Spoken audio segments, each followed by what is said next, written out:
That can't be the number. It just can't, Wes said, taking off his faded John Deere hat and slapping it against his leg. I dried the corn before I hauled it over. I know what the moisture level is. Wes, I'm just the messenger. The machine checks in and gives me back a level. Well, your gosh darn machine must be broken. It's just recently been recalibrated. I can run another sample if you want. Wes sighed. Years worth of anxiety exhaled in a moment. Y'all know how tough it's been for us. You dock off 10 cents a bushel and it barely is enough to cover costs. If you want to try the Grainco elevator, they might give you a better level. They're still using an older moisture system and might not dock as much. Wes shook his head.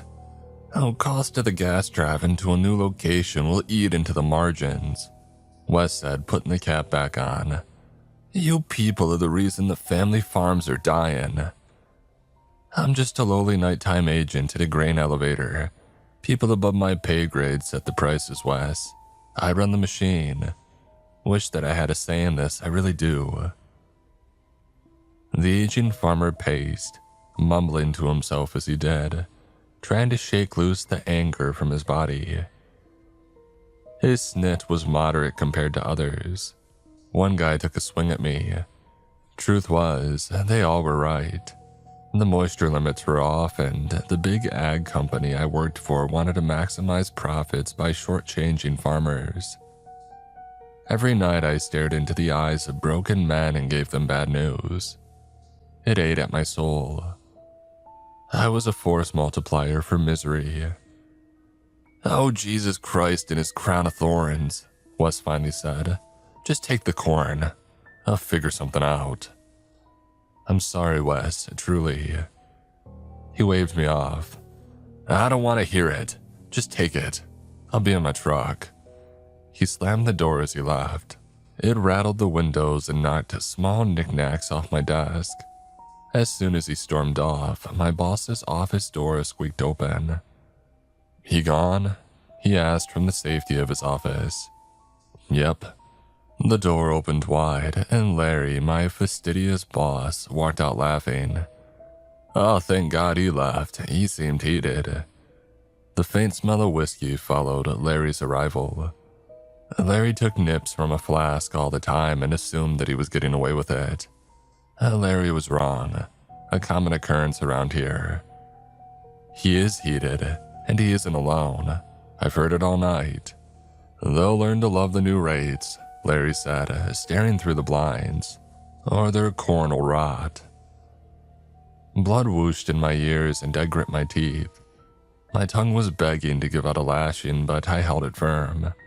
There wasn't a ton of decent paying gigs in this town anymore, and I needed a place where I could study in peace. The night shift at the grain elevator was the perfect spot for me. Speaking of rot, around near Silo 10 I caught a funky, musty smell earlier. When you get a chance, go check it out. No sensor warnings, and I didn't feel any heat. It's still worth a glance, though.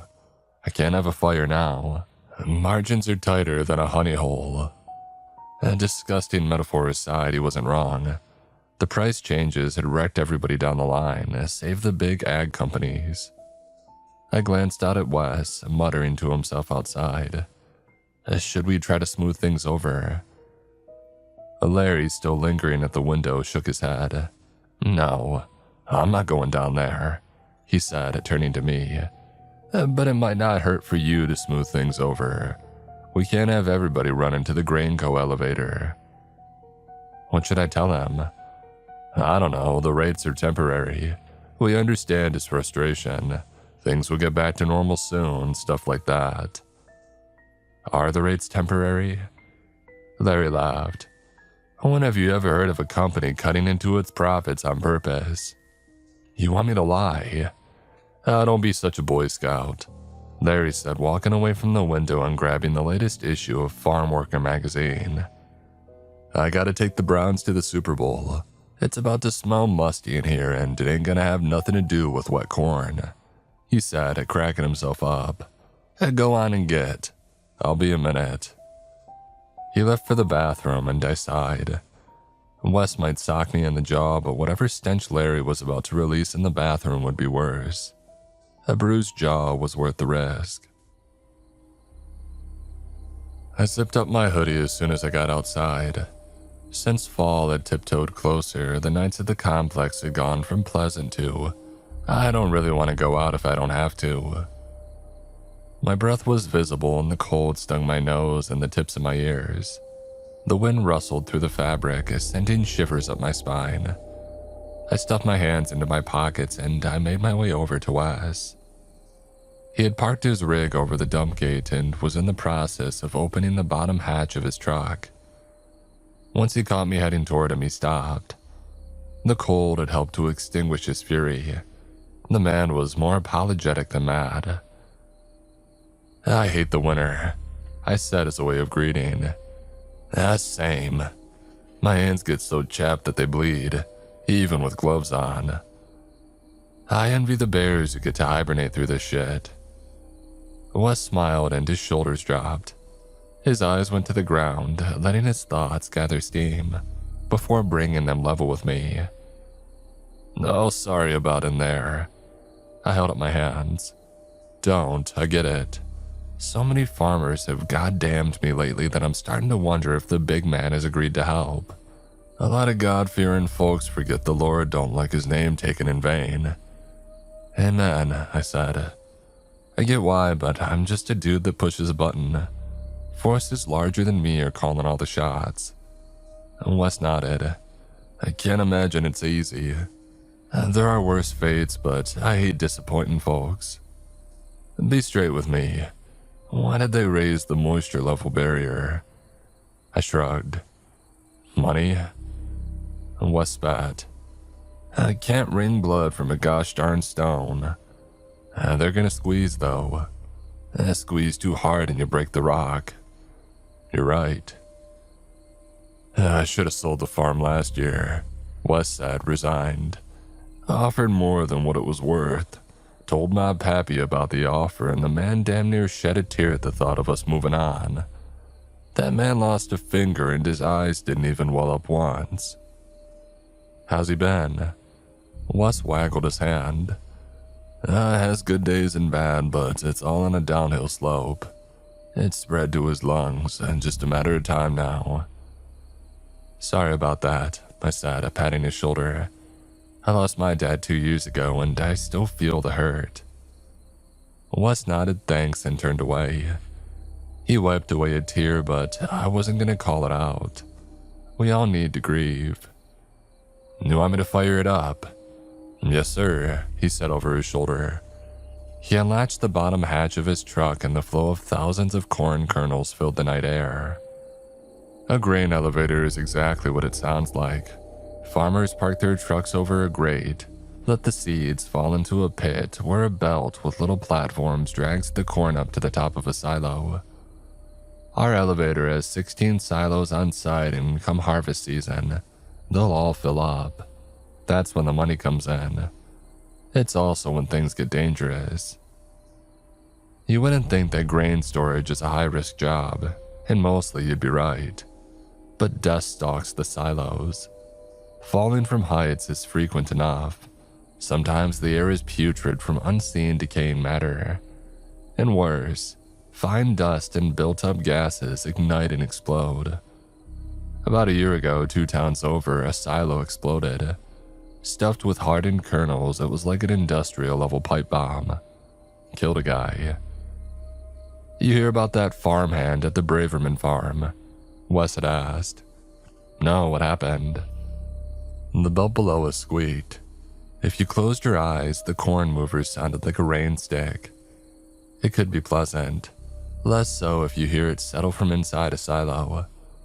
If you're close enough to hear millions of kernels slide around, it'll be the last thing that you hear. "Oh, he was breaking up a crust and he slipped inside. He was dead before the paramedics got there," Wes said, crossing himself. "Wasn't wearing his harness either." 5 seconds to get trapped. 30 to die, Wes said. I don't even think it took that long. Moisture is the enemy in the bins. The corn can clump together and crust over a void. You step on that and you tumble down. Millions of kernels collapse. The weight crushes you into a pancake. You go in the grain and odds are you don't come out. I don't know about you, but $16 an hour with no benefits ain't worth being crushed to death by corn kernels. Braverman always cuts corners, I said. Can't say I'm shocked. Costly mistake. The family's gonna sue, surprised if Braverman doesn't just sell the land and call it a day. And Granco's been sniffing around anyhow. I offered Wes a cigarette and he took it. We moved away from the clanking elevator to talk in a quieter place. Ducked behind the office and lit up like we were two high school kids hiding from our parents. You're in school, right? Yes, sir, trying to finish off my business degree. You want to work in agriculture? I want to stay as far away from ag as possible, I said, taking a drag. I'd like to get out of this area altogether, if I can help it. Is your mama gonna miss you? Nah, she's living her life. Bingo almost every night with friends. I went once and she didn't hit. Called me a cooler and said that I couldn't come back. Wes laughed. That's a blunt assessment. That's mama. The woman doesn't let a topic pass without speaking her piece on it. Off in the distance, someone slammed a stick against the side of a silo. The reverberations echoed in the dark. Wes and I looked at one another to confirm that we had both heard the same thing. What the hell was that? Probably teens messing around. Ain't much to do around here except drink and raise a little cane. And Grant Platt told me the other night that somebody came and put up about half a dozen scarecrows in his fields. Noticed them that evening, but when he went to get them in the morning, they were gone. I took a drag off my smoke and tried to hide my concern. Truth was, the last few weeks, I'd been hearing noises around the complex. Shuffling, banging, whispers. The noises were odd, sure, but nothing to call a preacher about. What was curious, though, was where they were coming from. The rows of silos. Everywhere, too. Near the base, at the top, along the sides. Banging against the walls like somebody was trapped inside. Industrial complexes are rife with odd sights and sounds. But something about these didn't sit right with me. I mentioned it to Larry the other day, but he wasn't too concerned. Told me that it was the corn settling in the silos. I didn't buy it, but since I had zero desire to go inside and investigate, I let it go. Silo 10 was the epicenter. I asked my boy about the scarecrow thing and he mentioned it being some social media trend. He said, shaking his head in disgust. A way to scare people and record their reactions. Sounds mean to me, but the whole darn world seems to be trending that way these days. I heard the sound again. Someone dragged a stick against the metal ribbon at the bottom of the silos. Reminded me of a machine gun firing or a baseball card jammed in your bike spokes. I took another drag of my smoke and my hand twitched. Gotta be kids, I said, dropping my cigarette and crushing it under my boot. Let's put the fear of God into 'em. Wes nodded. When in doubt, turn to the good book. We headed toward the silos, moving fast and as quietly as boots on gravel could be. Whispering voices found our ears. Teens. When we got to the silo where they were hiding, I wrapped my hand against it. The dull thud echoed around us. A few people tried to suppress their laughter. It was coming from the next silo over. It was kids messing around. Though a weight had lifted off my shoulders, smoldering anger replaced the void. I had enough shit to deal with, and I didn't need to add running off clout-chasing teens to my list. I motioned for Wes to go around the silo counterclockwise and sneak up on them from behind. Let the man surprise them and give them a taste of their own medicine. I would go the opposite direction and hopefully catch them. If they ran well, I was gonna let them run. I don't get paid to chase people down. The kids shushed each other and dragged that stick against these silos' ribs again. This time they went slowly, the dead end ringing like a cracked church bell. I waited until they stopped and then took off, hoping to catch them in the act. As I rounded the corner, I came skidding to a stop on the gravel. A poorly made scarecrow loomed over me. He hung loosely from a stake and barely driven into the hardened ground. Even though I expected a scarecrow around the corner, the sight still surprised me. "Oh shit, look at his face," one of the teen boys said from the shadows. "He's scared as hell." Peals of laughter from about 4 boys and girls standing in the dark of Silo 11. "This is private property. You can't be back here." "Oh, relax, bro. It was a dumb prank," a guy said, walking into the dim moonlight. He was wearing a Letterman jacket with so many patches that you would think that he had served in the military, not the track team. "Oh, it's just for fun," a girl said, not brave enough to walk into the light. "We didn't mean nothing by it." The large fellow walked up next to his friend, big all over with a head the size of a backpack. He laughed, raspy and halting like a man straining to breathe, and he waved his hand in front of his face. "How do you work here, bro? These silos smell like 10 kinds of ass." "Maybe he likes the smell of ass," the Letterman said, pointing and laughing. They all chuckled and blood rushed to my cheeks. "You're trying to get this man in trouble with his boss," Wes said, stepping out of the shadows. They jumped to worse than I had. A little revenge isn't so bad. Ain't justice, just revenge flipped upside down. "Jesus Christ," the kid said. "Watch your mouth, Dennis Temple," Wes said, his deepened dad voice coming out. "Oh yeah, I know who you are, who all of you are."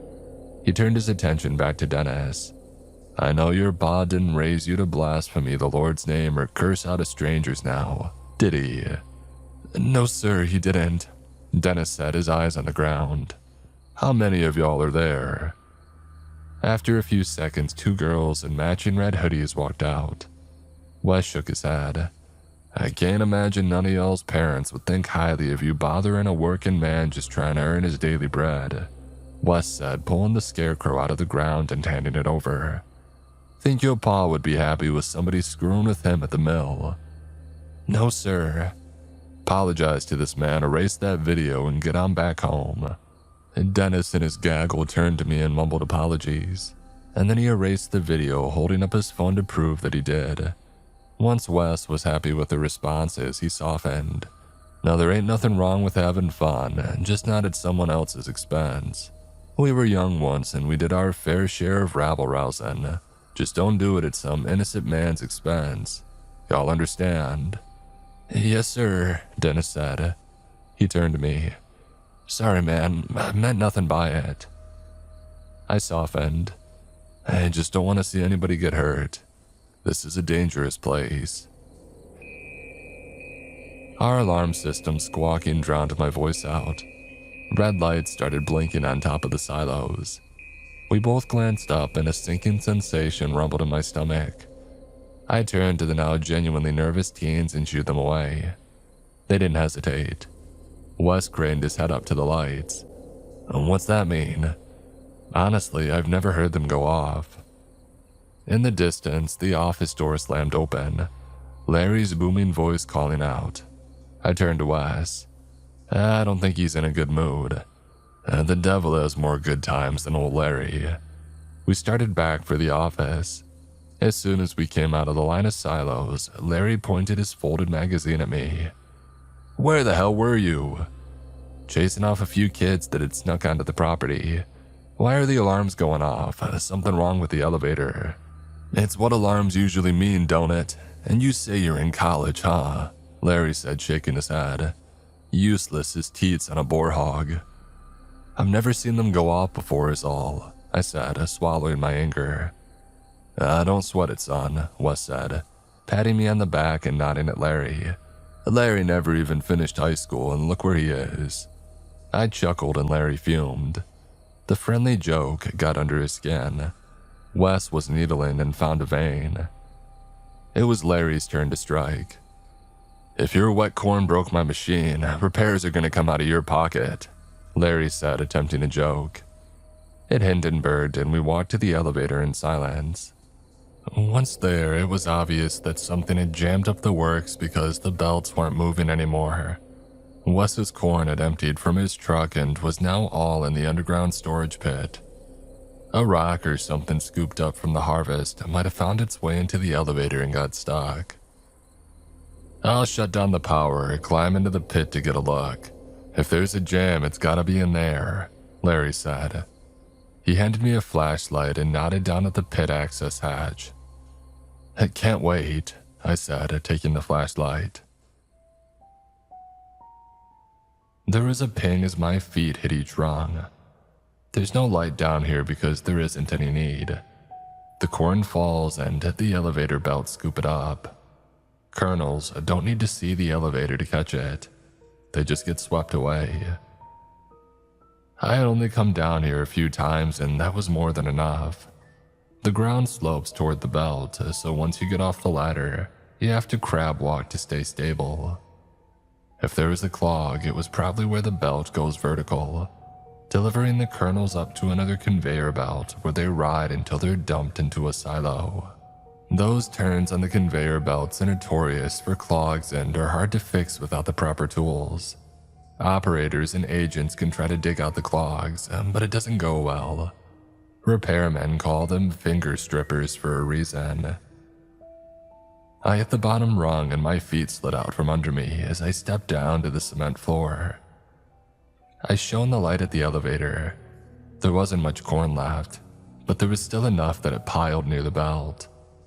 I scanned my light along the bottom of the ramp, looking for any obstruction. "What's the holdup?" Larry yelled down, his dumb voice echoing in the pit. "So far so good," I yelled back. "Gonna get a closer look at the belts." Don't go too close. I don't want OSHA in our business." I rolled my eyes and took another step down the steep slope. My foot skidded in some loose dirt, but I caught myself before I face planted. I chuckled at my luck inside. Screw this whole freaking complex. As I dragged the light across the backside of the elevator, something dull and gray came into view. It was enough to get me closer. Inching along, I finally reached the belt and placed a hand on it for stability. What in the world is that? In the pit's dark, I spied a split-open gray watermelon half buried in corn kernels.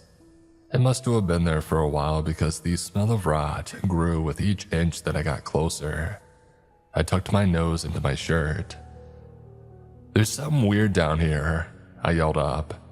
"Yeah, you," Larry said, laughing to himself. I ignored him and shifted my light to the right. A blackened, twisted vine snaked out from the watermelon.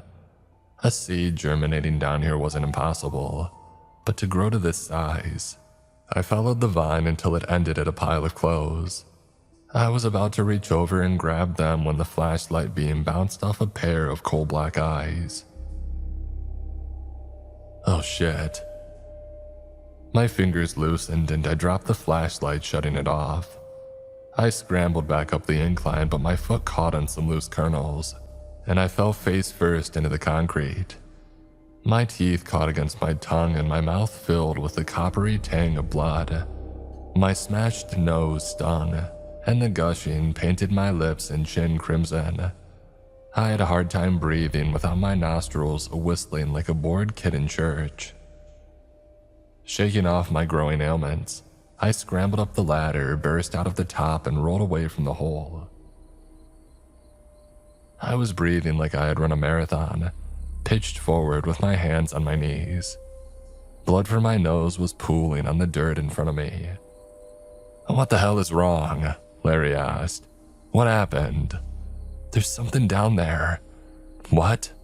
"I saw eyes." "You sure it's not a raccoon? We got raccoons down there all the time. Hate those thieving things." "I know what a raccoon looks like," I snapped, pinching the bridge of my nose to staunch the bleeding. It did little, but I convinced myself that it was working. There was a watermelon and something. Did you leave my flashlight down there? Larry, some grace, please, Wes said, his tone scolding. What? This boy couldn't organize a hen raffle at a poultry farm.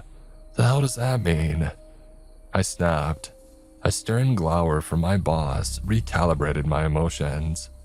Sorry, I'm hurting is all. You okay, kid? Wes asked. No, but I'll live, I said, touching my nostril to see if there was fresh blood still flowing. Sorry I dropped your flashlight, but I didn't want to get stabbed. What, did you see a weapon? Larry asked. I shook my head no. Then what are you worried about, son? I was startled it happened so fast. Startled is a fancy word for scared. Fine, I was scared, Larry. You wouldn't be.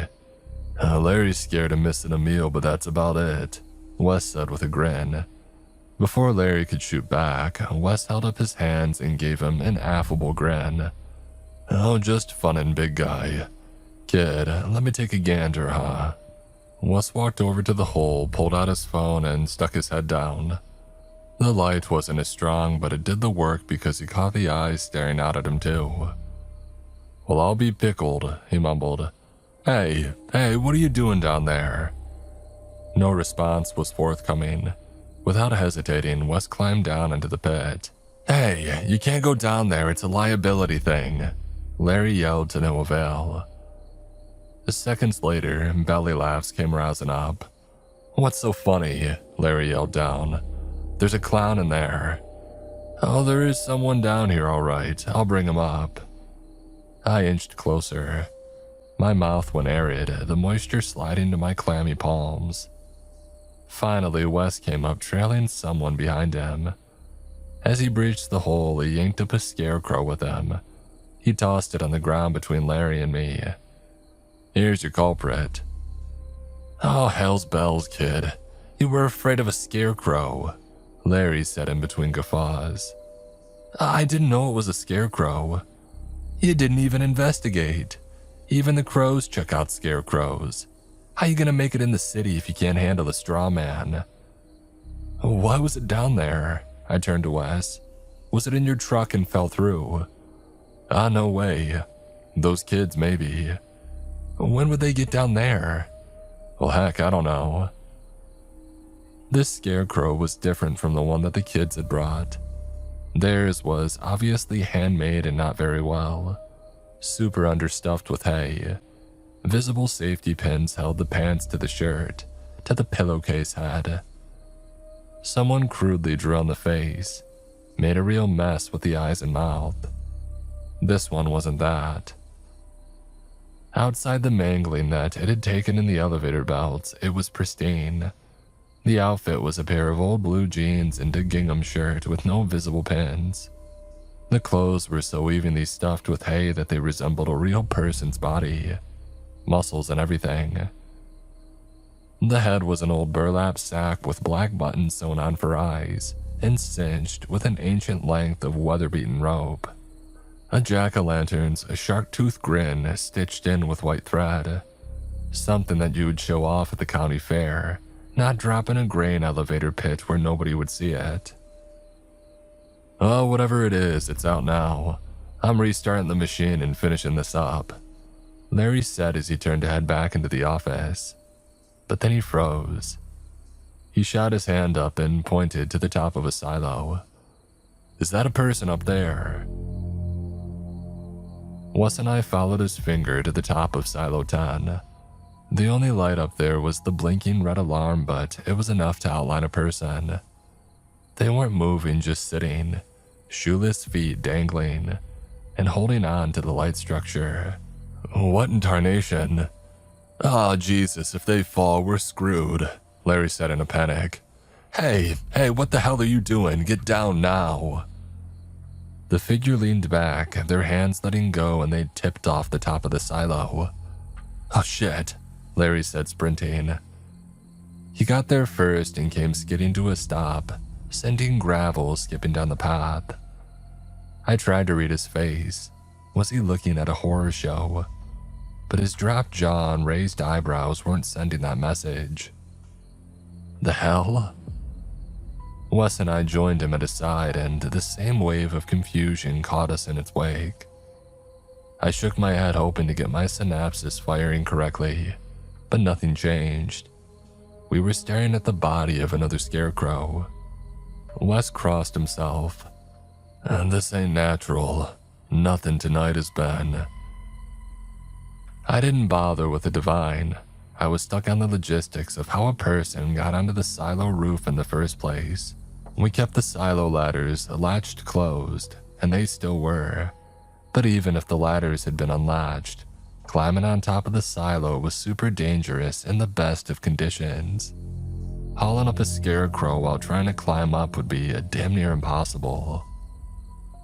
Who brought it up there? How? I said, meaning for it to remain in my mind, but the thought couldn't help but escape into the wider world. Larry's face went from disbelief to anger. Oh, someone's messing with us and I don't like it one bit. He turned to me. Where did those kids go? Did you know their names? They left right after we confronted them. I saw them leave. I know them well enough to know that this ain't them, Wes said. I don't know what this is, but I know that I don't like it, and I'd like to finish my business and be on my way. Sure, Larry said, his rage cooling into simmering anger. I'll take care of ya. Kid, add this guy to the pile and burn them both. I don't want to hear anything more about scarecrows. The two of them left. I walked to the straw man. The fall had done some damage and an arm had fallen off on impact, but otherwise it was fine. I kicked it to ensure that it wasn't alive or anything. It wasn't, thank God. Hey, considering the fall should have killed you, you look okay. Off in the distance, the grain elevator started back up and I damn near jumped out of my skin. I turned back toward the office. Wes and Larry were standing near the truck scale and arguing over the price changes. The conversation was heated enough that a few spicy words were louder than the elevator's hum. Larry, man, read the room. I turned back to the scarecrow. Chills prickled down my spine. I didn't like this thing, and the urge to kill it and its pal with fire grew like corn in the summer. Alright, dude, you don't have to go home, but you can't stay here. And grabbing his hay-stuffed shirt sleeve, I had dragged his body about 2 feet when the scarecrow let out a faint, painful groan. I dropped the arm. It bounced off the ground, lifeless. Still, I shuffled a few steps back, my eyes never leaving the body. What the hell was that? There was thunking again. I snapped my head toward the silo. Opposite me, somebody dragged a stick slowly against the ribs. I wanted to believe the kids had come back around for another attempt at the video, but my rapidly beating heart told me that that wasn't the case. Wes had laid into them pretty good, and like all teens, they feared getting in trouble. The hair on the back of my neck was at attention. Despite the cool evening, sweat rolled down my nose.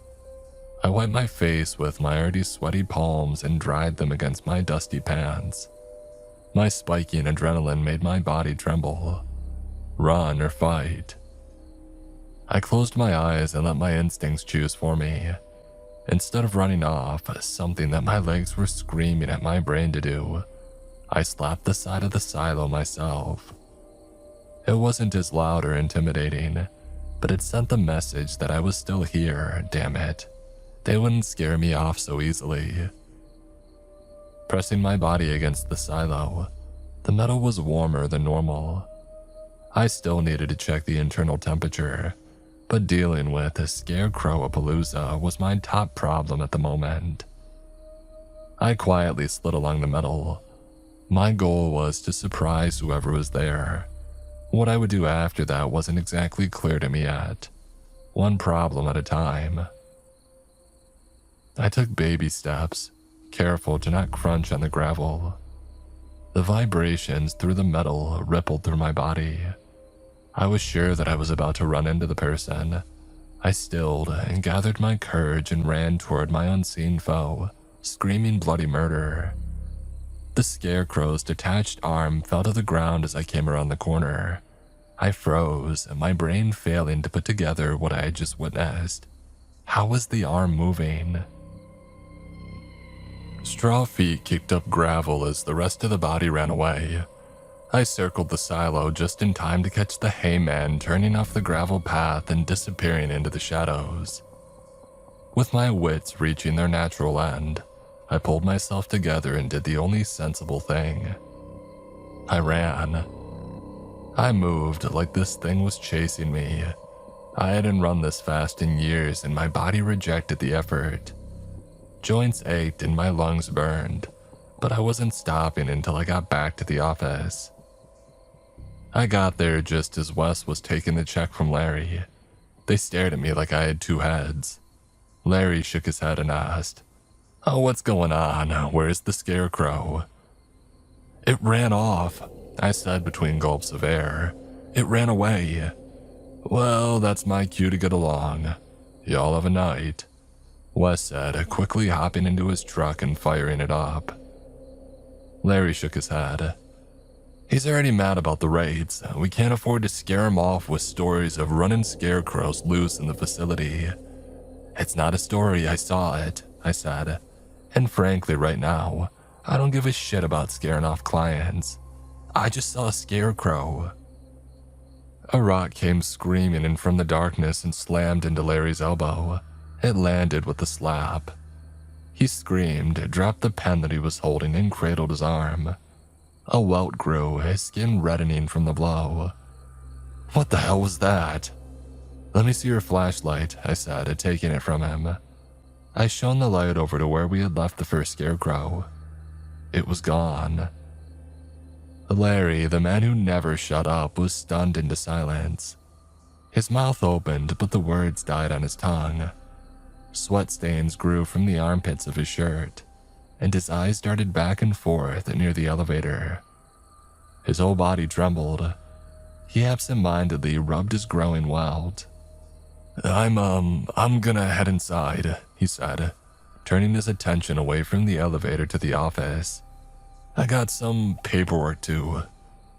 He never reached the door. The scarecrow that Wes had freed from the pit was standing in front of it, staring at us. The elevator belt had mangled its shirt, tearing it open and exposing bloody hay inside.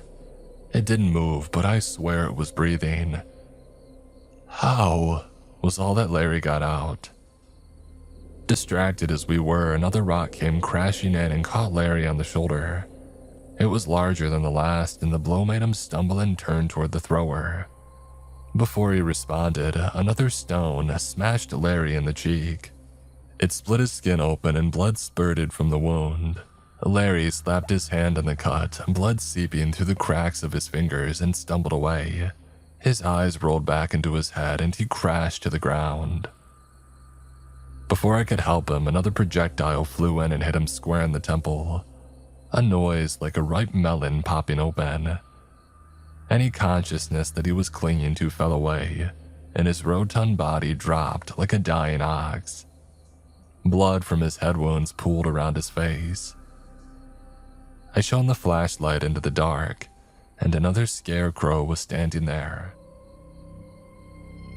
At first blush, it resembled the other two, but then my eyes clued in on something that caused me to choke back vomit. The burlap bag and rope on this scarecrow's body were still wet with fresh blood. It dripped down and stained the front of the Letterman jacket that it was wearing. It was Dennis Temple, or at least a body that had been Dennis Temple. Did you kill the kid?" The scarecrow started laughing. A deep, back-of-the-throat laugh that was muffled through the blood-soaked hay. It reached behind his back and softly tossed something toward my feet. The mystery item rolled along the dirt and gravel until it came to a stop at my boot. It was a human heart. The scarecrow clapped its hands together and 3 more scarecrows emerged from the shadows around the elevator and office. 2 smaller ones dressed in red hoodies flanked a big fella. With the same disdain, they rolled their hearts to my feet as well. My mind raced for a way out of this mess. I patted my pants for my keys, but they weren't on me. I had left them in the office, which was being guarded by a sinister scarecrow. To think, I once thought this job would be less stressful than working at the town's Taco Bell. The letterman picked up another rock and hurled it at me. Unlike Larry, I dodged it, but I wouldn't be able to dodge everything. I glanced at Larry's unmoving body. The guy was an ass, but he didn't deserve this. I wasn't sure if he was dead or not, but I didn't want to be. I turned on my heels and booked it toward the entrance to the elevator complex. Despite my plans not to do so, I glanced back. The scarecrows had gathered around his body and were laying their hands on him. In between my footfalls on the gravel and my labored breaths, they began ripping his skin away in strips. That tearing and Larry's screams filled the night sky. When he finally went quiet, it was clear what had happened. They had turned him into a scarecrow. As the gate to the complex came into view, a pair of yellow truck headlights appeared and flew toward me. They burst through the gate arm, splintering the wood and sending it tumbling end over end. The truck wasn't slowing, but the driver lay on the horn. I jumped out of the way right before it would have turned me into a grease spot. As it zoomed past, I smiled. Wes had come back. The chasing scarecrow stopped, momentarily confused, and that slight hesitation cost them. Wes slammed into them, sending the straw men scattering into the wind. The truck came to a skidding stop just outside the office building. Wes hopped out and yelled for me to give him a hand. I didn't hesitate. I ran back as fast as my feet would fly. Wes dropped the tailgate, and he was pulling out 2 propane tanks as I caught up with them. In between my gasping breaths, Wes attached a length of orange hose to the nozzle of each tank. The hose connected to a water pressure gun, or so I thought. Wes pulled the trigger and a bright burst of orange flame roared out of the tip. "Weed burners," he said, handing me a propane tank. "Saves the pain of weeding my family plot by hand. I figured it would cook these devils up and send them back to the 7th circle of Hades." "Hell yes," I said, firing a small flame. "Why'd you come back?" "You've always been square by me, and it didn't feel mighty Christian of me to leave a good man in a lurch. How'd I be able to ask the Lord and Savior for help if I'd tucked tail and ran when one of his flock needed me?" he said with a smile. "Now let's toast some ghouls." I laughed. What in the childhood dream was this? We clinked the tips of our guns together and fanned out. Besides the original 2, there were the 4 teens and Larry. I didn't see his body among the others, but I figured he was around here somewhere. Wes walked up to the armless scarecrow who had been partially de-stuffed from the impact with the truck. With no hesitation, he pressed the trigger and burned the scarecrow to embers. As the flame ate away at the burlap bag, the monster let loose a painful yell. A white ball of light burst from the ashes and rose into the night sky, a dandelion spore catching a ride on the breeze. Before too long, it was just another white dot in a sky full of them. Wes moved on to the next victim. I came across Dennis Temple first. The accident had shorn his legs from the rest of his body. The top half was crawling along to where they had landed. Before it reconstituted itself, I aimed my gun down, sighted its burlap head, and blasted it with flames. It screamed and I grinned as the hay caught fire, curled, and burned to ash. Another white ball shot up into the sky. I moved on. Wes's demolition derby had done the lion's share of the work. These things had been stunned, and now we were just mopping up. Each time we came upon a pile of hay, we blasted it with fire until it didn't exist anymore. Within 10 minutes, every visible scarecrow had become a pile of ash that drifted in the breeze. I finally let go of the trigger. The propane tank was lighter than it had been. I pulled the trigger again and no flame came leaping out. I turned to Wes. I went a little crazy. It's hard not to. Our burning spree had brought us back around by the grain elevator. The hatch was barely visible under the gravel and kernels that had been kicked up in the fighting. Wes placed his propane tank down and wiped his sweaty brow. "Is that all of them?" "Larry," I said. "I didn't see Larry." "Is he?" I nodded. Wes made a sign of the cross. "He was an idiot most of the time, but even idiots shouldn't go out like that. Everyone deserves a chance at redemption." "Yeah," was all that I added. "We should find him or whatever he is now. If we don't, he'll find new people to, in fact, change. What even are these things and where did they come from?" "Hell," Wes said. "They came from..." He never finished the sentence. The hatch opened under him and he fell into the grain elevator pit. He let out a painful yelp as the propane tank clanged against his body. The elevator started up and Wes hollered and scrabbled away from the quickly moving belts. I trailed off. Out of the corner of my eye, a familiar figure was standing near the hatch controls. Larry, or what used to be Larry. He was one of them now. He turned his bloodied, burlap head toward me and nodded. "Oh damn," I said as Larry took his first lumbering step toward me. I tried lighting up my propane torch again, but it was empty. "Oh, come on," I tried again, and nothing happened. Larry's first few steps reminded me of a baby deer just figuring out how to walk, but it didn't stay that way. Bambi eventually found his footing and started running at me. I dropped the propane tank and booked it in the opposite direction. Larry followed. I didn't have a clue where to go. I couldn't just run away. Plus, I didn't want to abandon Wes down in the pit. The man had come riding to the rescue in his pickup. What kind of man would I be if I left him in there? Letting Larry get turned made my guts tighten. A guilt I was sure would grow with every day that I was on this side of the soil. But I couldn't change it now. The musky smell of overly wet corn caught my attention. I was near Silo 10. A divine spark set off a raging fire in my brain. I might not be able to outrun this thing, but I could trap it. I darted off through the row of grain bins until I got to a supply shed. Thankfully, Larry was lazy and never locked these. I ripped open the doors and flipped on the overhead light. On the shelf was what I had come for, a safety harness and a guide wire. I slipped on the harness and wrapped the wire coil around my arm. Before I darted back out, I grabbed a ventilator mask and put that on as well.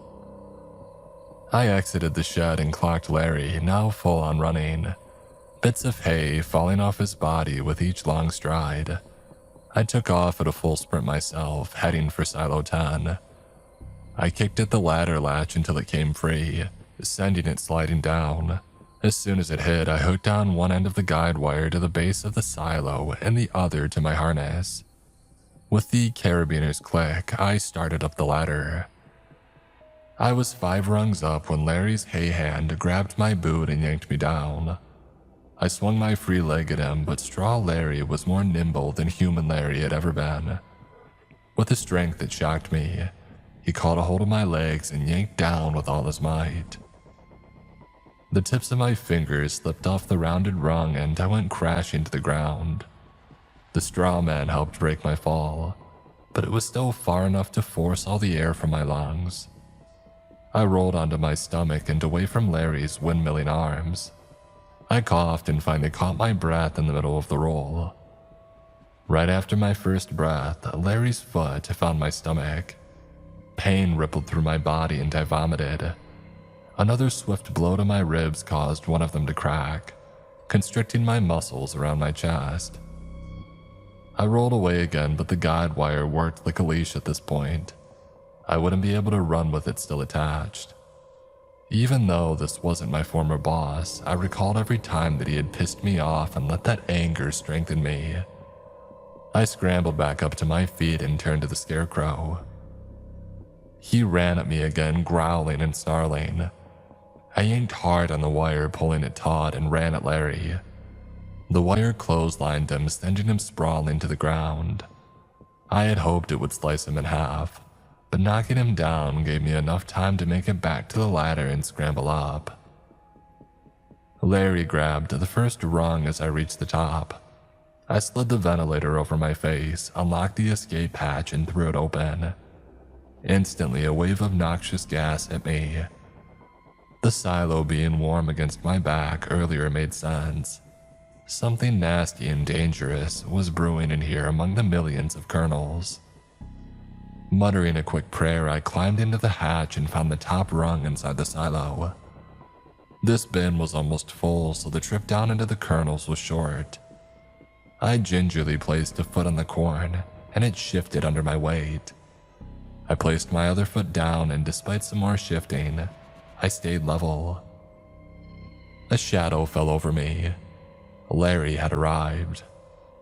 I wasn't sure if these things had rational thoughts, but I swear I could see the wheels turning inside its stupid burlap head. "Come on down here. You come down here and you can get me. Just a tasty treat waiting for you." It stood there unmoving, unblinking, waiting. I wanted it to get in here already. Even with the mask, the gas buildup in here was intense. My eyes started watering. Larry found the wire next to his hand and picked it up. With a strength that no being made of hay should have, he yanked on the wire and pulled me toward the hatch. Sensing a wind, Larry wrapped the guide wire around his arm and started pulling me up. My body ascended and I squirmed around to stop it. I tried rocking my weight backward, hoping to tip Larry over, but he held firm. Everything that I tried to do to stop him had failed. I was getting closer to being within his arm's grasp. From the tips of his stray fingers, tiny razor-sharp thresher blade tips emerged like a cat's claws. They twitched in anticipation of the soft skin they would rip into. The idea of those blades slicing off my face focused my brain. I had to free myself. It was now or never. The loose corn ground against my boots.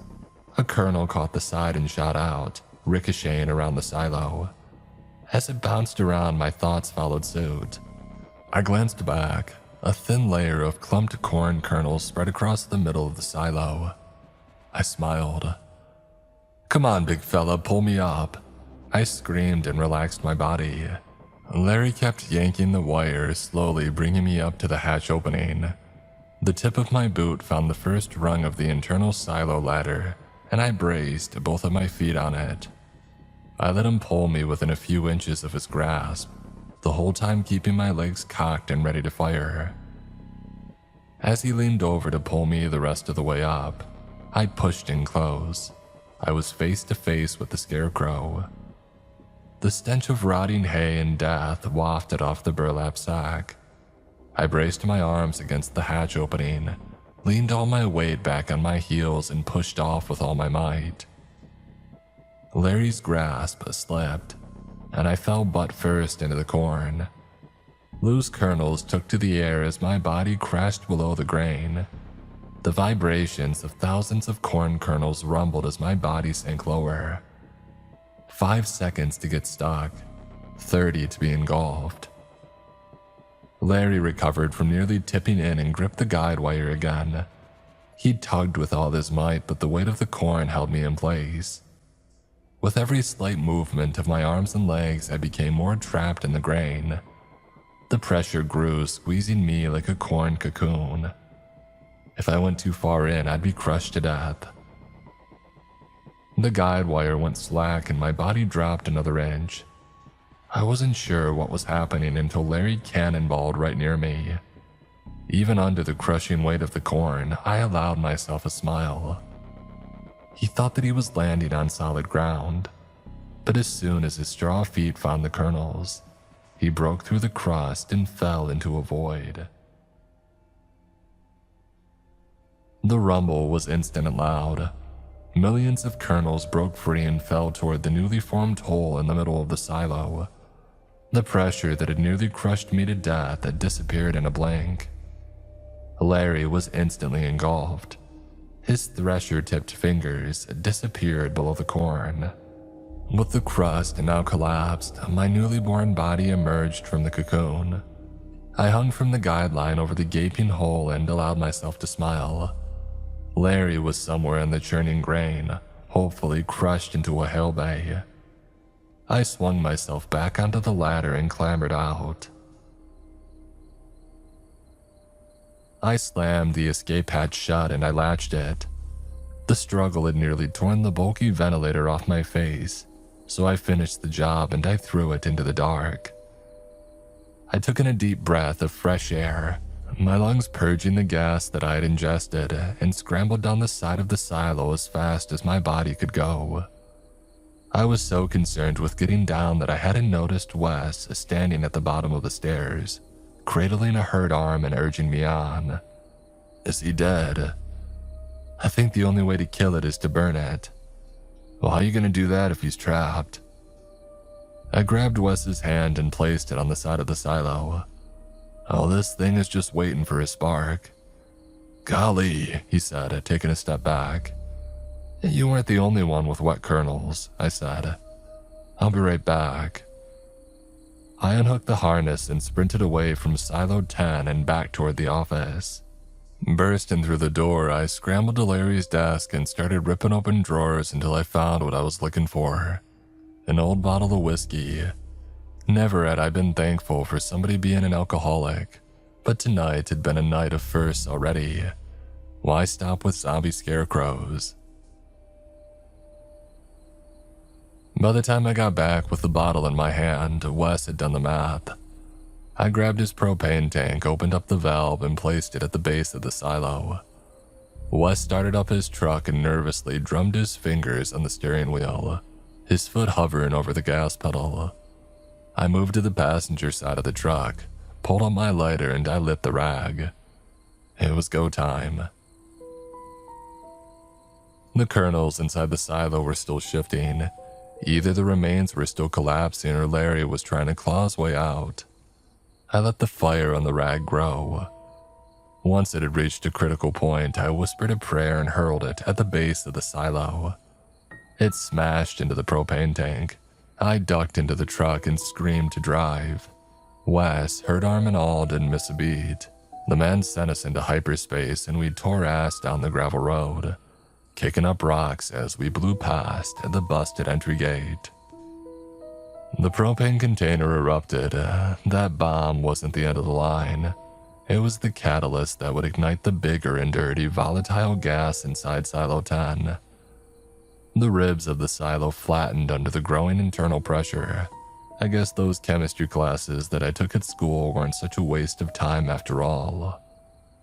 We were a half-mile down the road when the silo boomed. A flash of white light illuminated the road in front of us for a fleeting second. The shock wave slammed into the truck, causing us to fishtail. Wes pulled over and we scrambled out. A huge fireball rocketed into the night sky, a Midwestern Nagasaki torching everything that it touched. How do you like that? Wes said, staring at the growing blaze. I don't, I said, but goddamn, what a beautiful sight. I'm not one to go around blaspheming, but goddamn seems like the only right word at the moment. I laughed. He was right. Goddamn indeed.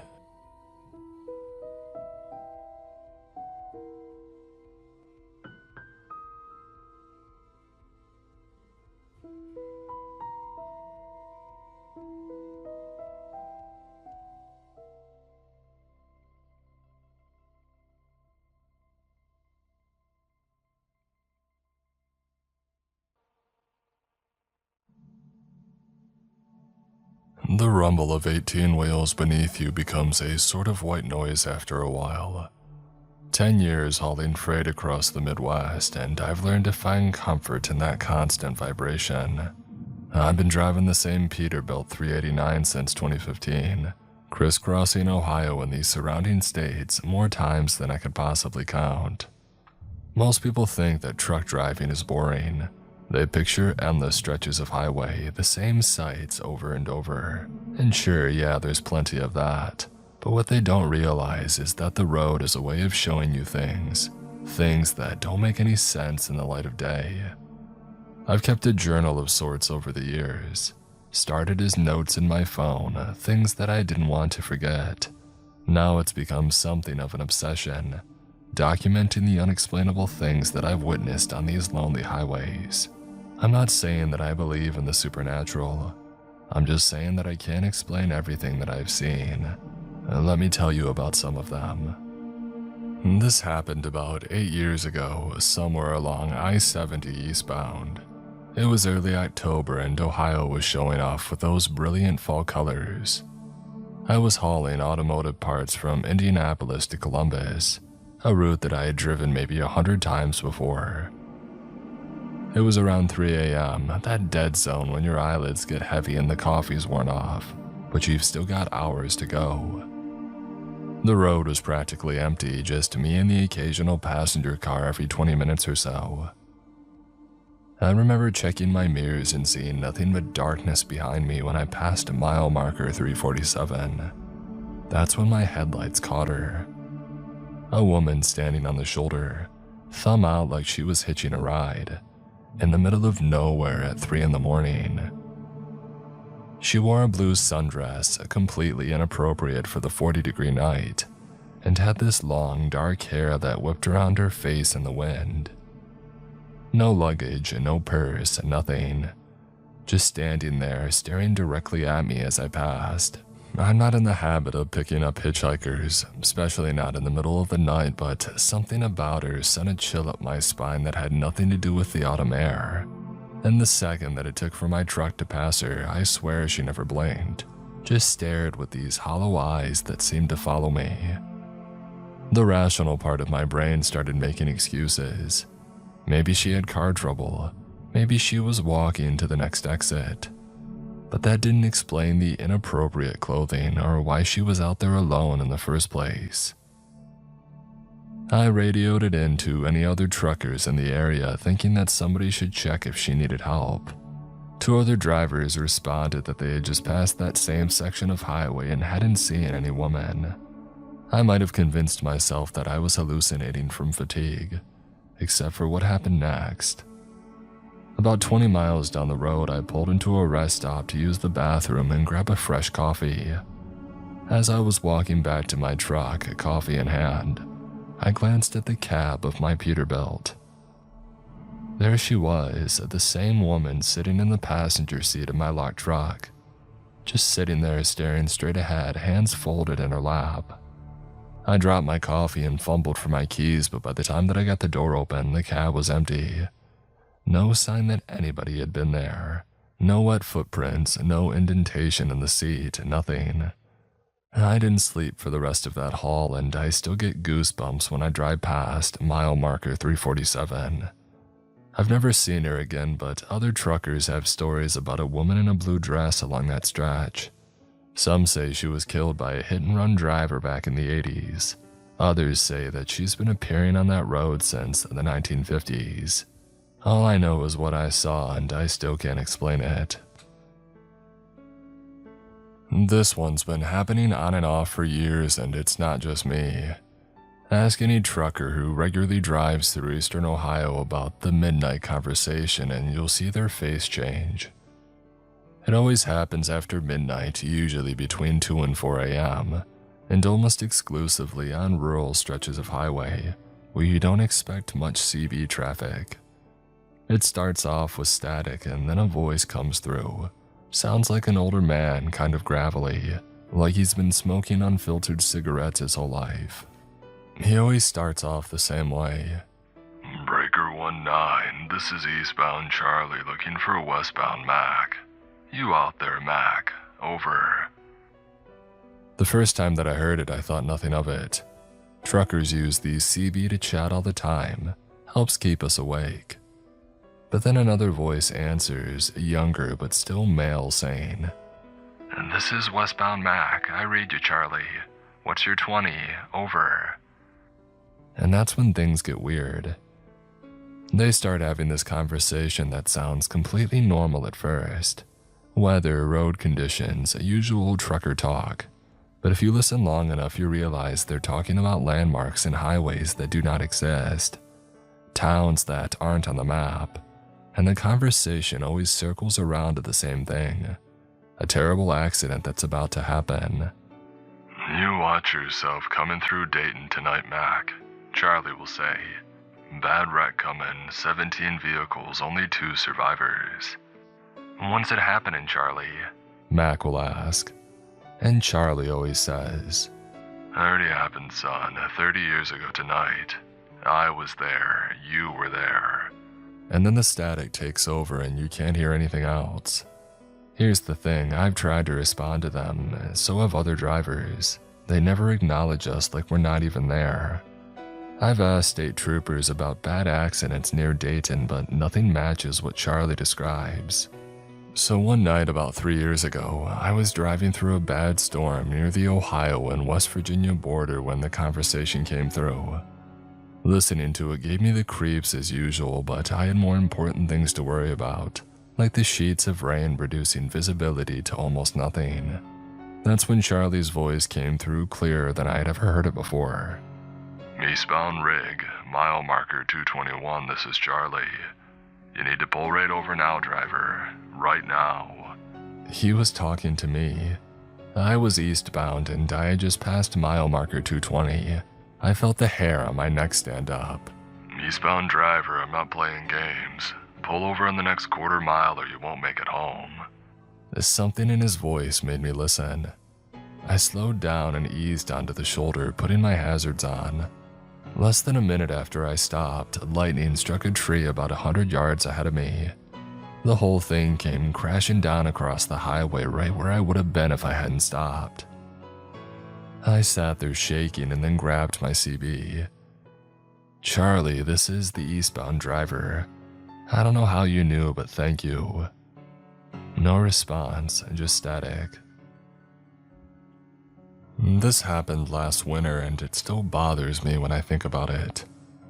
I was hauling a load up through the eastern part of the state, taking the scenic route on Highway 93 instead of the interstate. It was getting late and a snowstorm was picking up. The weather report hadn't called for anything serious, but you know how Ohio winters can be, unpredictable. By 9 p.m., the snow was coming down so hard that I could barely see 20 feet in front of me. I needed to stop and wait it out. That's when I saw the lights of what looked like a truck stop up ahead. Not one that I recognized, but beggars can't be choosers in a blizzard. I pulled in and was surprised to see about 6 other trucks parked there. The place looked old but well maintained. One of those mom and pop operations that have mostly disappeared with the big chains all taking over. The sign said Halliday's Rest Stop, which didn't ring any bells, but again, I didn't care as long as they had coffee and a bathroom. Walking in, I got an odd feeling right away. The place was clean and warm with a small diner section and a convenience store area. 1950s music played softly from speakers somewhere. But what struck me was that despite the trucks outside, there were only 2 people in the place. A middle-aged waitress behind the counter and 1 customer, an older man in a flannel shirt sitting at the counter. "Evening," the waitress said with a smile. Her name tag read Doris. "Just you?" I nodded, stamping snow from my boots. "Nasty out there, it came out of nowhere." "Always does," she said, pouring coffee without asking if I wanted anything. "The special tonight is meatloaf." I thanked her and took a seat at the booth, a few spots away from the man at the counter. The whole place had this weird vibe, like I had stepped back in time. No Wi-Fi password displayed, no TV. Even the prices on the menu seemed too low. The old man at the counter caught me looking around and nodded at me. "First time at Halliday's." "Yeah," I said, "I don't usually come up this way." He chuckled. "Oh, none of us plan to. Storms always bring us in." Something about the way that he said it made my skin crawl. I tried to focus on my menu, but I could feel him watching me. The waitress brought my coffee and I ordered the meatloaf special. While I waited, I pulled out my phone to check the weather. No signal, not even one bar. "Oh, phone won't work here, honey," Doris said as she passed by. "Never does." I ate quickly, keeping to myself. The food was good, really good actually, but I couldn't shake the feeling that something wasn't right about this place. The old man kept stealing glances at me, and I noticed that he wasn't actually eating, just nursing the same cup of coffee. When I finished, I asked for my check. "That'll be $8.50, Doris said. "Cash only." I paid, leaving a generous tip. Something told me that I should stay on her good side. "You stay in the night?" she asked, making change. "In my sleeper," I said. "Storm should pass through by morning." She gave me an odd look. "It might be best to move on now. A road to the east, it clears up about 5 miles out." The old man spoke up then. "Yeah, she's right. Best not stay too long at Halliday's your first time around. Some folks never leave." I thanked them both, thoroughly creeped out by now, and headed back to my truck. The snow was still coming down hard, but something made me take their advice. I started up my rig and pulled out, heading east as Doris had suggested. Sure enough, 5 miles down the road, the snow just suddenly stopped, like driving through a curtain. 1 minute a blizzard, the next, clear skies and stars. I pulled over at the first chain gas station I saw and went inside to ask about Halliday's. The cashier, a young guy with a patchy beard, looked confused. "Halliday's on 93. Man, that place burned down like 30 years ago. Old man Halliday and his wife died in the fire." "What?" I said. That's impossible. I was just there. I had dinner. There were other trucks." He shrugged. "I don't know what to tell you. There's nothing there now but a concrete pad and some ruins. Been that way since before I was born." I didn't believe him. I got back in my truck the next morning and drove back that way in daylight, found the turnoff where I had pulled in the night before. There was nothing there. Just a cracked concrete foundation, some charred wooden beams, and a rusted sign barely legible through decades of weathering. Halliday's rest stop. No other trucks, no diner, no Doris. I've asked other truckers about it since then. A few, very few, have had similar experiences. Always during unexpected snowstorms, and always the same descriptions of Doris and the old man. Always the warning not to stay too long. I don't take Highway 93 anymore if I can help it, especially not in the winter. This one still gives me chills because, unlike some of the other stories I've told you, I've never found anybody else who's experienced anything similar. It happened to me and only me as far as I know. About 4 years ago, I was driving a late-night run down State Route 33 heading southeast from Columbus toward the West Virginia border. It was April, mild weather, clear skies with a full moon, perfect driving conditions. Around 1 a.m., I noticed headlights in my rearview mirror. Nothing unusual about that except they seemed to be gaining on me fast. Within a minute, there was a car right on my tail, so close that I couldn't even see its headlights anymore, just the glow reflecting off my trailer. Now, any trucker will tell you that this is dangerous as hell. If I had to brake suddenly, whoever was behind me would go right under my trailer, a death sentence for them. I tapped my brakes lightly, just enough to make my taillights flash as a warning, but the car didn't back off. I increased my speed a little, thinking they would pass me when the passing lane opened up. Soon enough, the lane widened, but the car stayed right on my tail. By this point, I was getting annoyed. I sped up to 70, over the limit for a truck my size, but they still clung to my back end. In the moonlight, I could just make out the shape in my mirrors. It looked like an older model car, maybe from the 70s, big and boxy. I couldn't see the driver. This went on for about 20 minutes. Every time the road opened to 2 lanes, I expected them to pass, but they never did. Just maintained that uncomfortably close distance, perfectly matching my speed. Finally, I decided to pull into the next rest stop and let them go around. There was one coming up in a few miles, so I put on my signal early to make my intentions clear. The moment that my blinker went on, the car finally backed off a little bit. I pulled into the rest area completely empty at that hour, and I watched my mirror expecting the car to continue down the highway. Instead, it followed me in. At this point, I was starting to get concerned. Road rage is somebody looking to hijack my cargo. I reached for the baseball bat that I kept in my cab just to be safe. The car parked about 50 feet behind my truck. In my mirror, I could see that it was indeed an old sedan, a Chevy Capri from the 70s, dark green or maybe blue, hard to tell in the moonlight. The driver's door opened and a man got out. Even from that distance, something seemed off about him. He moved stiffly, mechanically, like his joints didn't bend quite right. He was tall and thin, wearing what looked like a suit, and he just stood there beside his car staring at my truck. I wasn't about to get out and confront him. I decided to just pull back onto the highway and continue my route.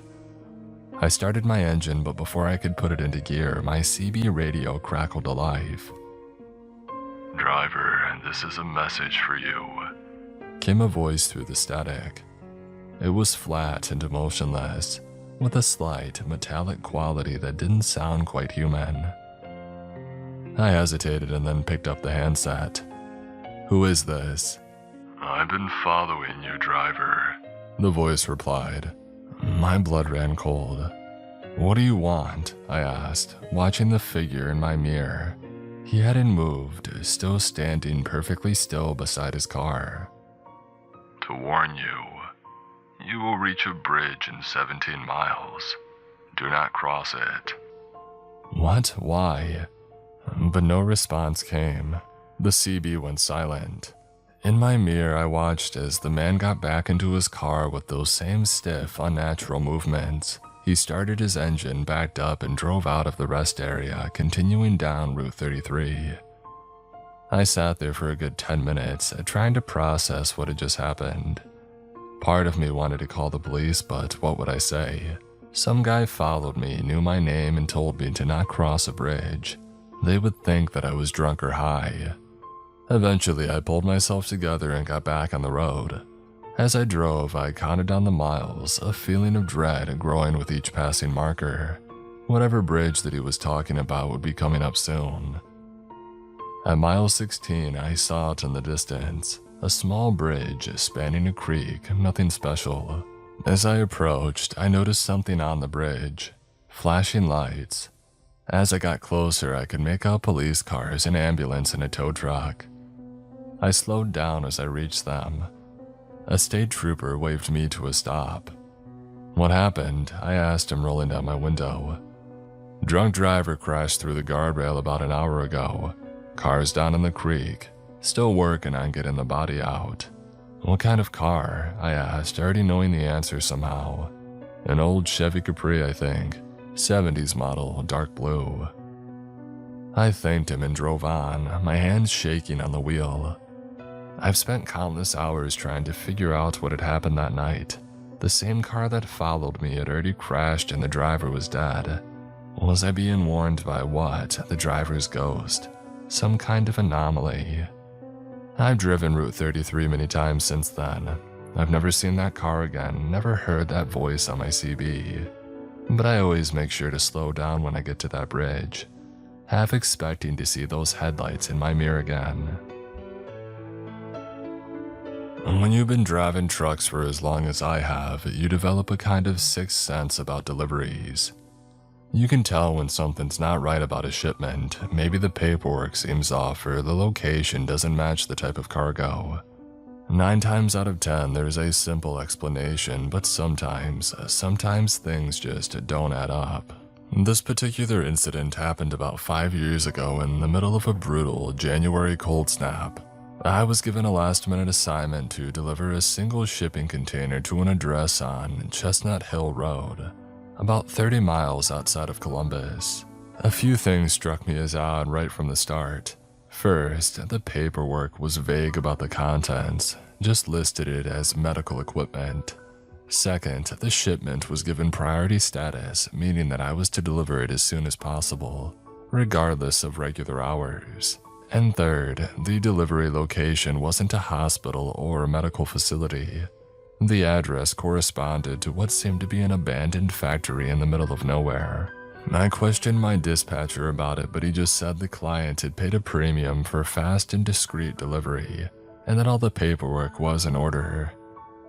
Times were tough for the company back then, and we had just lost a major contract, so I figured we were taking whatever jobs that we could get. I picked up the container from a nondescript warehouse in Cincinnati.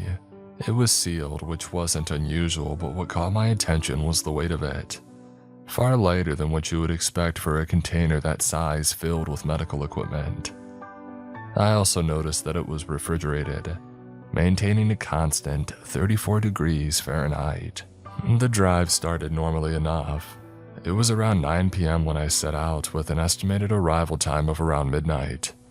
The roads were relatively clear despite the recent snowfall, and I made good time heading northeast. About halfway through the journey, my truck's electronics started acting up. The GPS flickered on and off, the radio jumped between stations, and even my digital dashboard display glitched occasionally. I chalked it up to the cold weather affecting the electronics, and I kept on driving. As I got closer to the destination, the roads became increasingly remote and poorly maintained. The last 10 miles were on an unplowed, single-lane road that didn't look like it had seen traffic in weeks. My headlights carved through the darkness, illuminating nothing but dense forest on either side. I finally arrived at the address at around 12:30 a.m.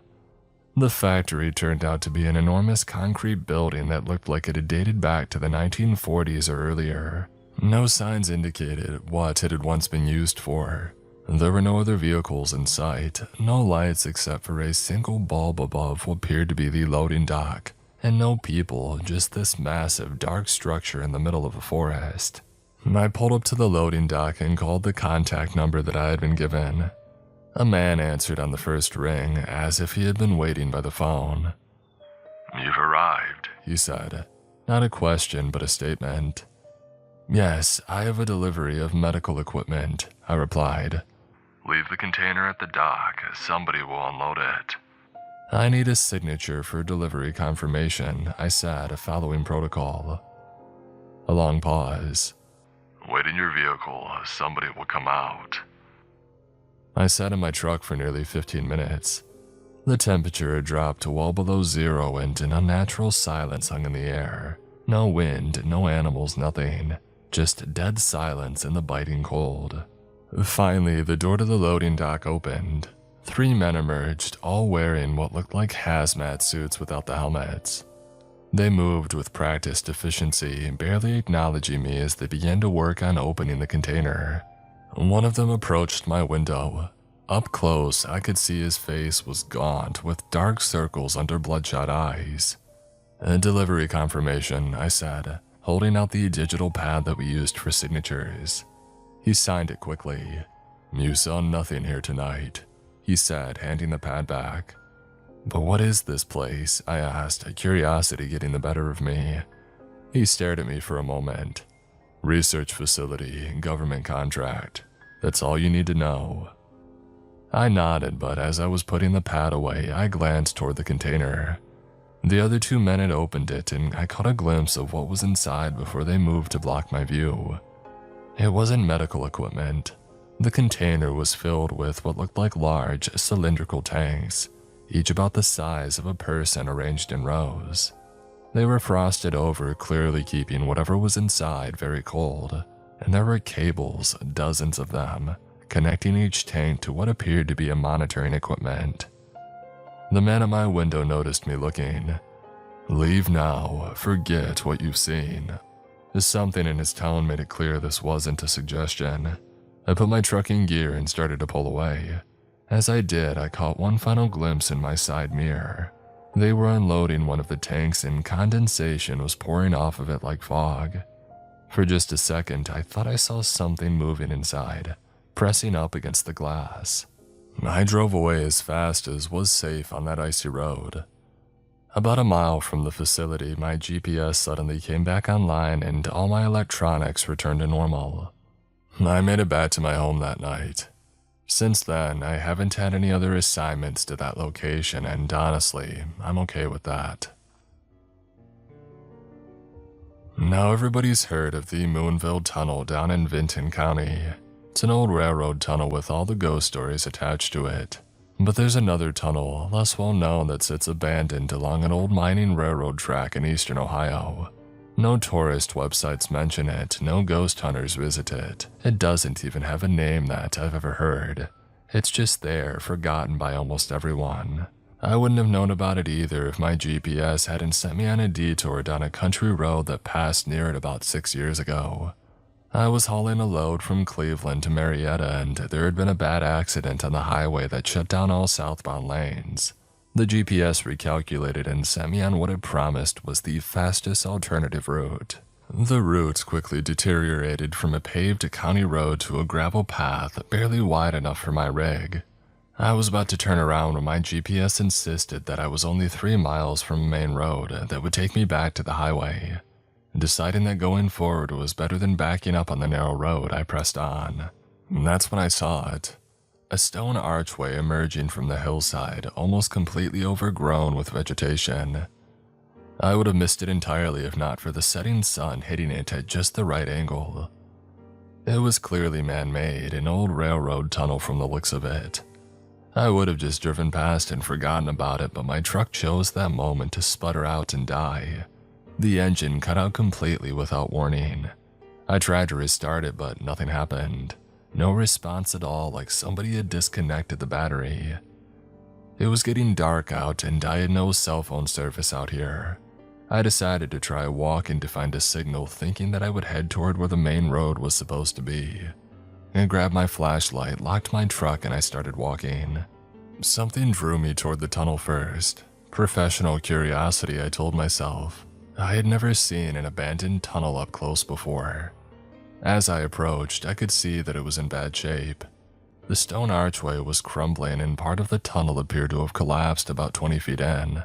Railroad ties rotted on the ground, the steel rails long since removed. I shined my flashlight inside. Cool air flowed out, carrying a musty mineral smell. Nothing unusual for an old tunnel. I was about to turn away when I heard it. A voice, faint but distinct, coming from inside. "Help, please." I froze. It sounded like a child's voice. A young boy, maybe 8 or 10 years old. "Hello?" I called out. "Who's there?" No response. I hesitated and then stepped into the tunnel entrance, my flashlight beam cutting through the darkness. The collapse that I had seen from outside had blocked about half the tunnel width, leaving a narrow passage along the right side. "Is somebody in here? Do you need help?" I called out louder this time. "Help me, I'm stuck." The voice came again from somewhere behind the collapse.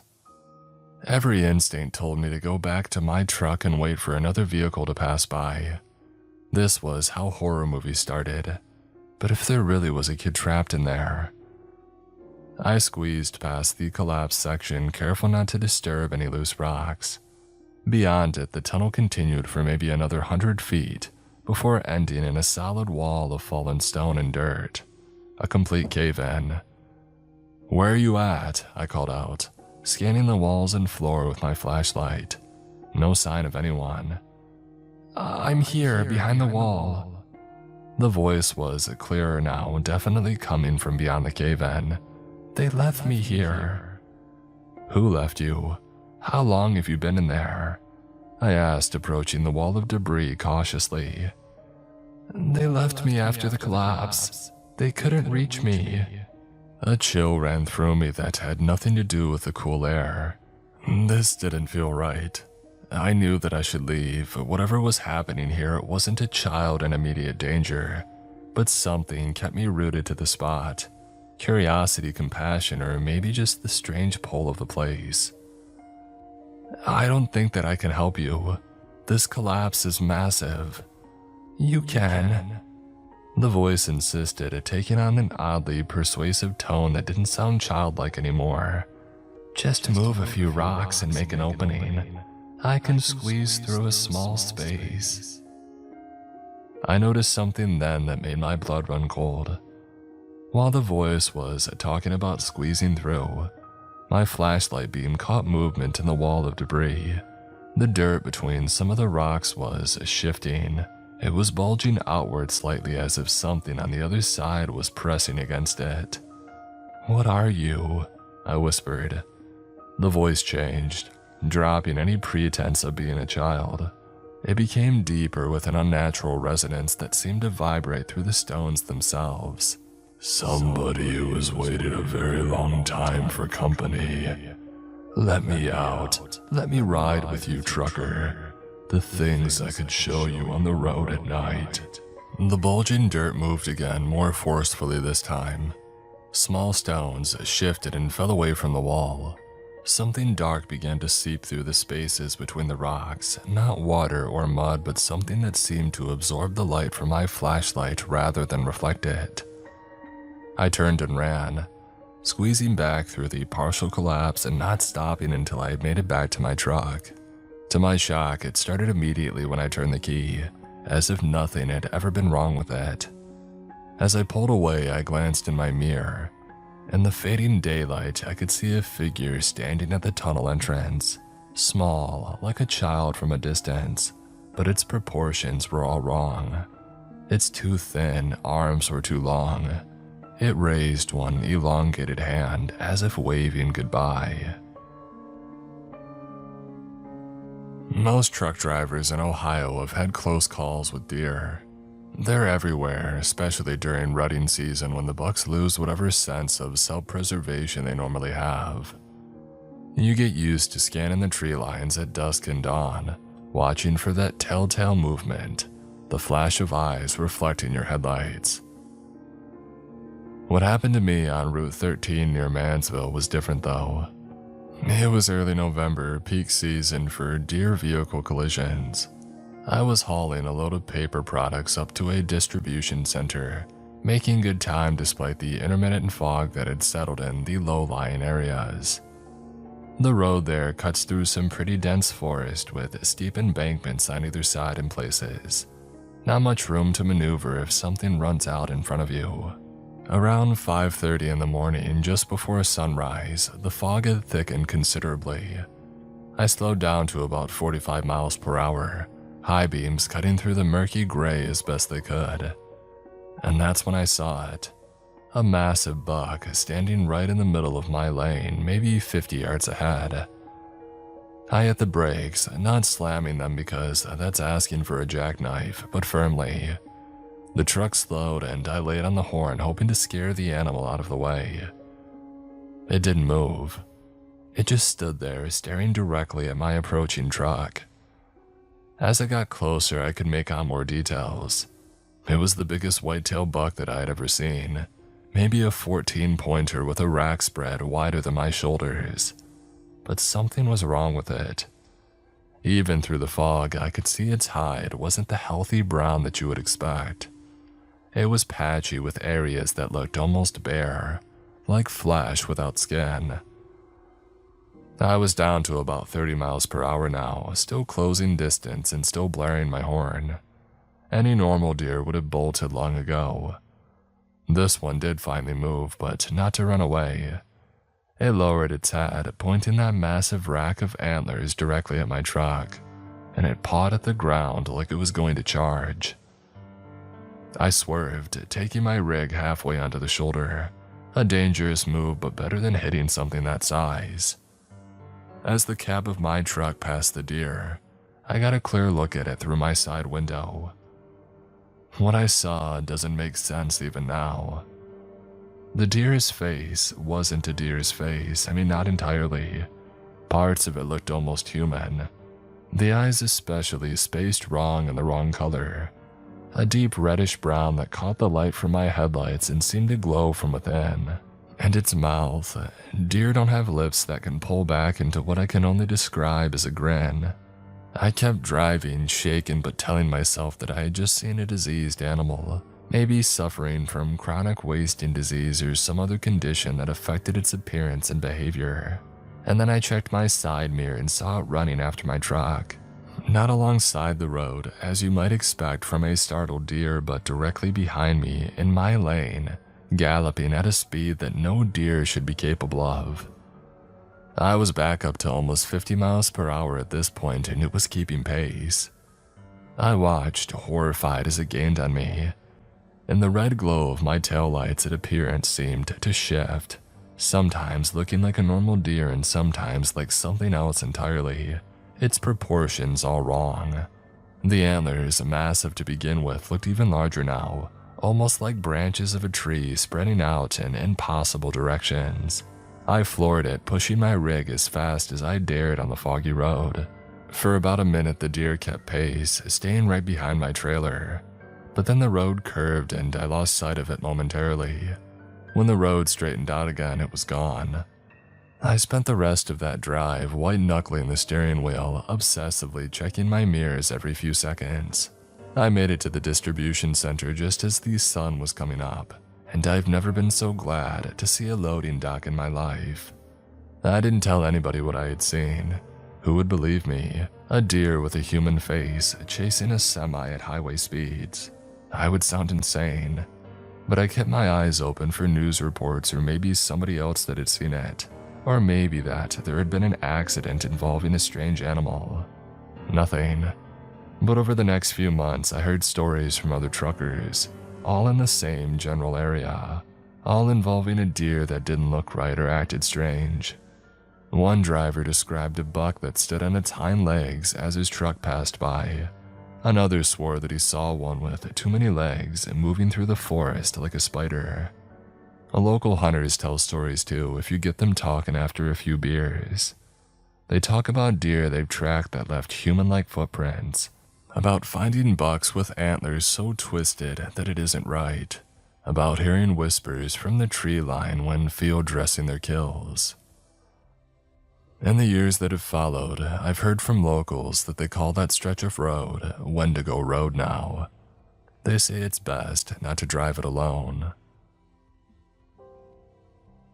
I don't talk much about this one, but I will for you guys.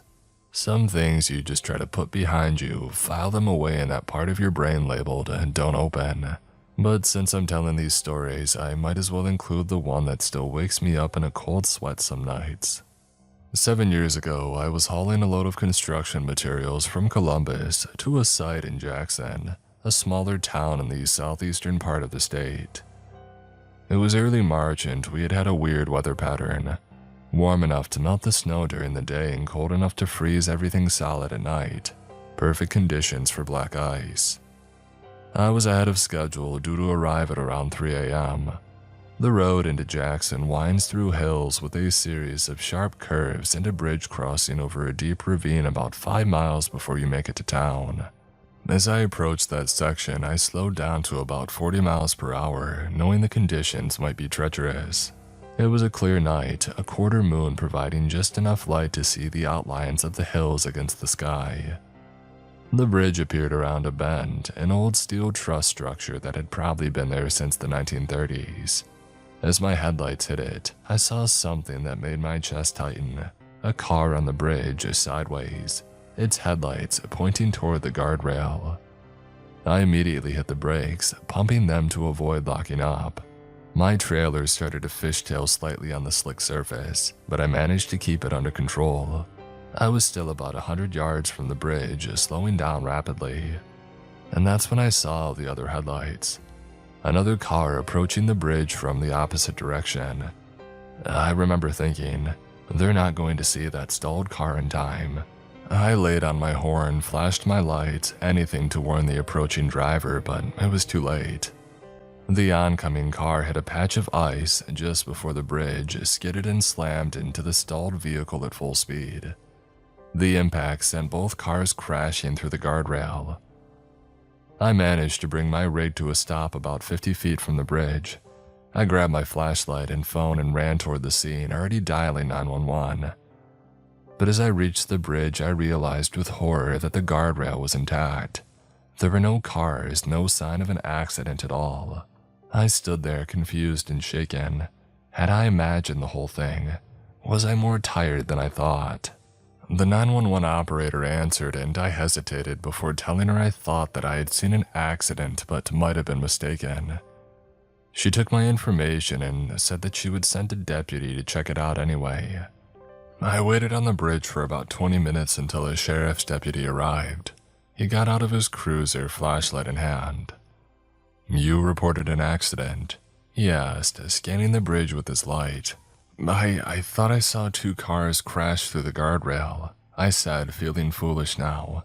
"But when I got here, there was nothing." He nodded, not looking partially surprised. "Where exactly did you think you saw them go over?" I pointed to a section of the guardrail on the north side of the bridge. "Right there. One car was stopped sideways on the bridge and another one hit it." The deputy walked to the spot and shined his light down into the ravine, and then he turned to me with an odd expression. "There is a car down there. Looks like it's been there a while though, probably not what you saw." My skin crawled. I joined him at the railing and peered down. Sure enough, about 40 feet below, I could make out the rusted remains of what looked like an older car, half submerged in the creek bed. "That's been there since before my time," the deputy said. "Accident back in the 90s, I think. They recovered the bodies but couldn't get the car out without specialized equipment. Department decided it wasn't worth the expense." I stood there trying to process what I had seen or thought that I had seen. "And do you get many accidents on this bridge?" The deputy hesitated before answering. "More than our share. This bend ice up pretty bad in the winter. We've had 3 fatal crashes here in the past decade, all of them on March 7th, strangely enough." I felt a chill that had nothing to do with the night air. "What's today's date?" "March 7th, he replied, giving me a knowing look. "You're not the first person to report seeing an accident here when there wasn't one. Happens just about every year on this date." He must have seen the color drain from my face because he added, "Local legend says it echoes of the first accident back in '63. That one was bad. Station wagon full of kids and a semi-truck. 7 fatalities in total." "The truck driver?" I asked, already knowing the answer somehow. "Only survivor," the deputy confirmed. "Lived another 40 years with the guilt, apparently. Locals say that he comes back every year trying to prevent it from happening again." I thanked the deputy for his time and returned to my truck, badly shaken. I don't know if I believe in ghosts or time loops or whatever you want to call it, but I know what I saw. Those headlights, the impact, the cars going over the guardrail that showed no damage afterward. It was all as real as anything that I've ever seen. I completed my delivery in Jackson that night, and I've had trips through there since.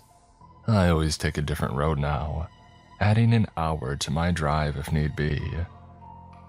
The locals think it's because of the curves and the ice. I'll let them think that. But every year on March 7th, I think about that bridge and I wonder if some other driver is seeing those phantom headlights, hearing the crash that never happens in our time, feeling the helplessness of watching a tragedy you can't prevent. GPS is both a blessing and a curse for truck drivers. It can save your butt when you're trying to find an obscure delivery location, but it also can lead you straight into trouble. Low bridges, weight-restricted roads, or neighborhoods where an 18-wheeler has no business being. I learned to be skeptical of GPS directions early in my career, but even I couldn't have anticipated where it would lead me one foggy night in late October about 4 years ago. I was hauling a partial load from Zanesville to Cambridge, taking smaller state and county roads instead of doubling back to the interstate. It was around 10 p.m. and a heavy fog had settled into the valleys, limiting visibility to maybe 30 feet in some places. I was relying heavily on my GPS, taking it slow and carefully watching for signs at each turn. About halfway through the journey, the GPS instructed me to turn onto County Road 793. I did, noting that the pavement quickly deteriorated to a chip and seal surface barely wide enough for my rig. I slowed to a crawl, questioning whether I should turn around, but the GPS insisted this was the right way. After about 3 miles of this, the road curved sharply as I rounded the bend. The fog suddenly lifted. Like driving through a curtain, I emerged into a clear patch where I could see the night sky, stars shining brightly overhead. Below them sat a town that I had never seen before. Maybe 24 buildings lining a main street, and a few residential streets branching off of it. The architecture looked old, early 1900s style, but everything was immaculately maintained. Streetlights cast a warm yellow glow over empty sidewalks. A sign at the town's edge read, "Welcome to Roscoe, population 312. I had never heard of Roscoe, but Ohio has plenty of tiny towns that don't make it onto most maps. My GPS showed that I was still on the road with no town indicated, but that wasn't unusual for older and smaller places. As I drove slowly down the main street, I noticed something odd. There were no people visible anywhere, despite several businesses appearing to be open. The local diner had lights on, and I could see place settings on the tables through the windows. The small movie theater's marquee advertised The Last Picture Show with Now playing beneath it, though the film was from the 1970s. Even the gas station looked operational. Price sign showing gasoline at $1.32 per gallon, a price that I hadn't seen in 20 years. I needed fuel and figured this was as good a place as any to stop. I pulled into the gas station, which thankfully had a layout spacious enough for my rig. When I shut off my engine, I was struck by the absolute silence. No distant traffic noise and no music from nearby buildings, not even insects or the wind. Just complete, unnatural quiet. I got out and approached the pumps. They were older but looked functional. No card readers, though apparently this was a pay-inside establishment. I walked to the store entrance, noting that my footsteps seemed abnormally loud in the stillness. Through the windows, I could see the interior was lit and looked fully stocked, but there was no attendant visible at the counter. The door opened with a cheerful bell jingle that made me jump in the silence. Inside, rows of snacks, drinks, and basic automotive supplies lined the shelves, all with packaging that looked like it was from the 1990s. Behind the counter, a coffee pot sat full on a burner, steam rising gently from it. "Hello?" I called out. "Anybody working?" No response. I walked the aisles, increasingly uneasy. Everything looked normal except for the dated products and the complete absence of people. No security cameras and no modern touchscreen registers, just an old mechanical cash register on the counter. Next to it sat a local newspaper. I picked it up looking for a date. The masthead read, "The Roscoe Register," with the date of October 17th, 1997, and a headline about the local high school football team's homecoming victory. That was over 20 years ago. I put the paper down, suddenly eager to leave. Whatever was going on here was not right, and I didn't want to be a part of it. I hurried back to my truck and started the engine, relieved when it turned over normally. As I pulled out of the gas station, I noticed movement in my side mirror, the first sign of life that I had seen in the town. A man stood in the entrance to the gas station watching me. He wore what looked like a mechanic's uniform, dark blue with a name patch that I couldn't read from that distance. Even from here, I could tell something was off about his appearance. He stood too still, and though I couldn't make out his features clearly, I had the distinct impression that he was smiling broadly. He raised one hand in greeting or warning as I drove away.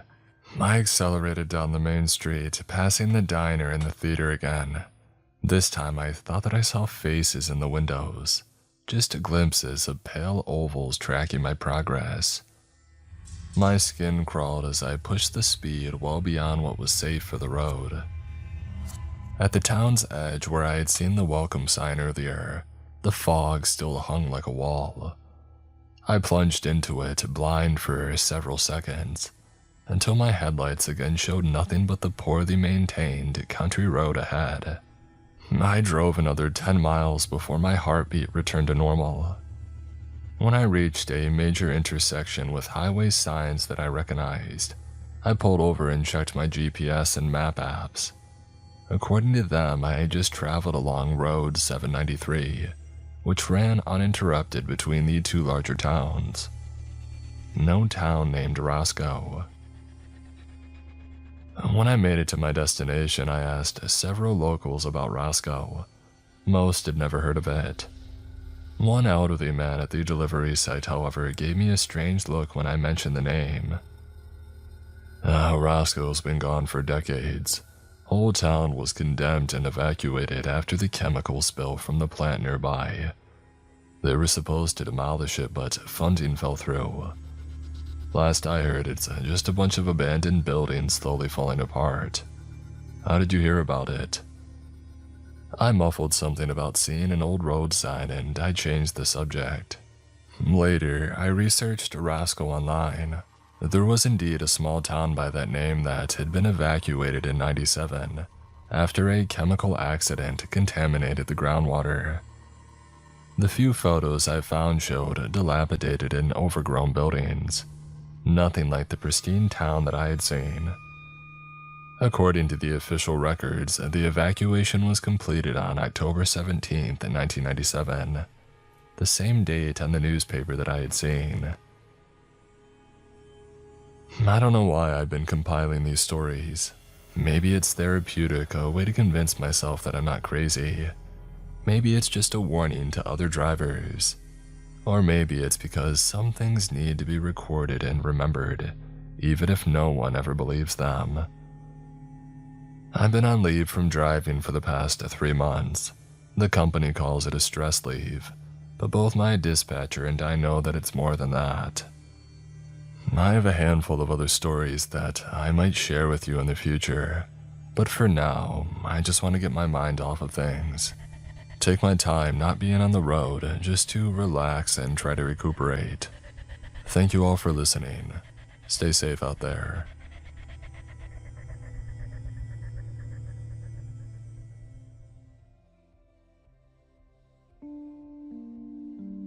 Today's episode is sponsored by Rocket Money.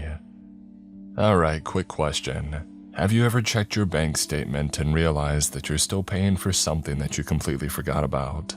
I had that moment not too long ago, and it made me realize that I needed a better way to keep track of everything. And that's where Rocket Money comes in. Rocket Money is a personal finance app that helps find and cancel your unwanted subscriptions, monitors your spending, and helps lower your bills so that you can grow your savings.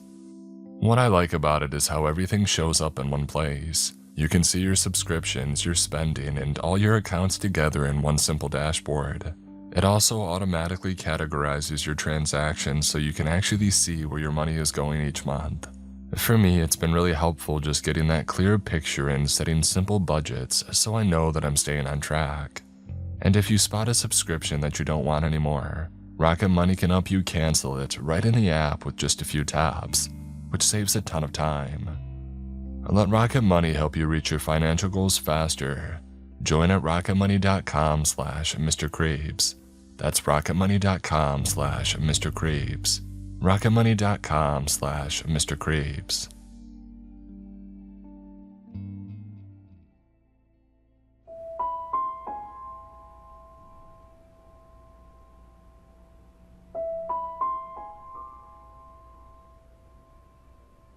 One time near Prescott, Arizona, I witnessed a ghostly wagon train rumble across the scrub brush for nearly an hour. It kept pace with my truck as I screamed down the highway. The driver even doffed his cap to me. I returned the favor as he evaporated into a fine mist. Another time when I was hauling a load just south of Duluth, my truck nearly slammed into a Wendigo that crossed directly in front of me. The sucker was tall, near 12 feet, and made from bones that just didn't fit together right. Icy blue eyes and a deer skull looking through me. into my soul. Nearly gave me a heart attack. Or once during a full moon while I was on Highway 21 outside Lowman, Idaho. I stopped to take a piss roadside when something started moving in the tall grass. Hand to God, 6 people no taller than a foot dressed in blood-streaked deerskins walked out and fired about a dozen arrows at me in my truck. I yanked my pants up, pissed all over myself, but made it back into my truck before an arrow found me. Later, an old Shoshone man in a nearby hotel told me that I had probably seen the Namerigar, called them the People Eaters, and boy howdy was I glad I'd cut my piss short to escape them. Point is, when you crisscross the country as often as I do, bearing witness to the bizarre becomes second nature. It can't be helped. Sometimes the universe's oddities finds your eyeballs and you have to adjust your understanding of the natural world a tick or two. The lessons you learned in school amount to a hill of beans after you've seen a skinwalker run along your truck for 2 miles or watched a UFO buzz a cornfield. Each time you witness something that colors outside the lines, our collective lack of knowledge about the natural world smacks you red in the face. But our knowledge about the supernatural world, paltry, non-existent. At best, we have guesses. At worst, superstitions. Hell, we know more about the mountains on Mars than we do about Bigfoot and his ilk. For all we know, Bigfoot is a Martian. I'll never understand why these things happen, but talk to any road dog and they'll tell you the same stories. It's part and parcel to the gig. You pull freight for any extended period of time and you're bound to have the weird find your world. Normally, I'd be able to compartmentalize these events. Those thoughts get stashed away in my mind's attic to be contemplated at another time. I'll trot them out a few times a year, usually when I'm bullshitting with other truckers or trying to tell a compelling story at a party. I may not understand the goings-on, but I know how to use them. The truth is, if I let those ideas into the wider framework of my brain, it'd be damn near impossible to do anything else but dwell on them. I'm a curious cat, always have been. I go down more rabbit holes than Bugs Bunny. How I keep my wits about me on the road. Here's something interesting about ants and aphids. Suddenly, I'm listening to 10 books about natural symbiosis, just how my brain works. But I can't do that with the supernatural. Not now, anyway. Maybe when I hang my keys up for good. I know myself, and if I started studying these strange events, I won't stop thinking about them. And that wouldn't be good for the job. If I develop a healthy fear about the things I see all the time, well, makes the work impossible. Ignorance is bliss, right?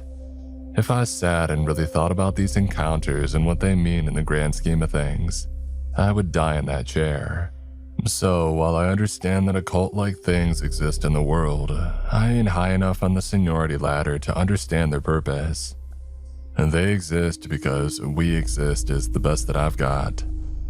I don't make it any less unsettling, but it adds context that makes it easier to understand.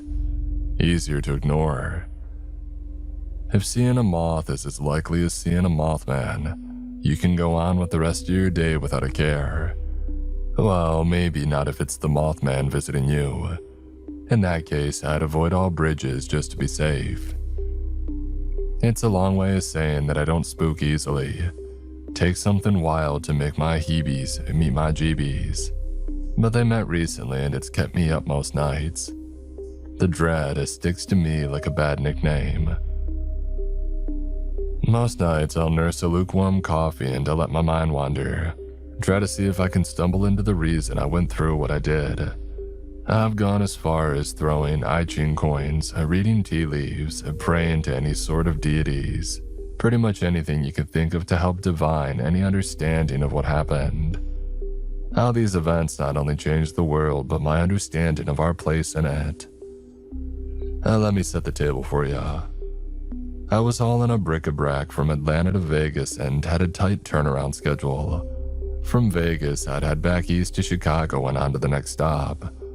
The company had built in a bonus for an early delivery, and I wanted that extra cash more than I wanted sleep. My foot remained welded to the pedal. I was outside Omaha around midnight. Now Omaha's a fine town, but once you get outside the city limits, well, there ain't much to write home about. And traffic was damn near dead, which is to be expected around that time and place. Traveling through the country's boring stretches at night is a good habit to get into. As I was cruising along the interstate, listening to a book about these sea peoples and the Bronze Age collapse, my eye caught something along the side of the road. At highway speeds, things are seen in blurs. You get shapes and your brain fills in the rest. While details are scant, you have a good idea of what was stalking you. And this go around, it looked like a big dog.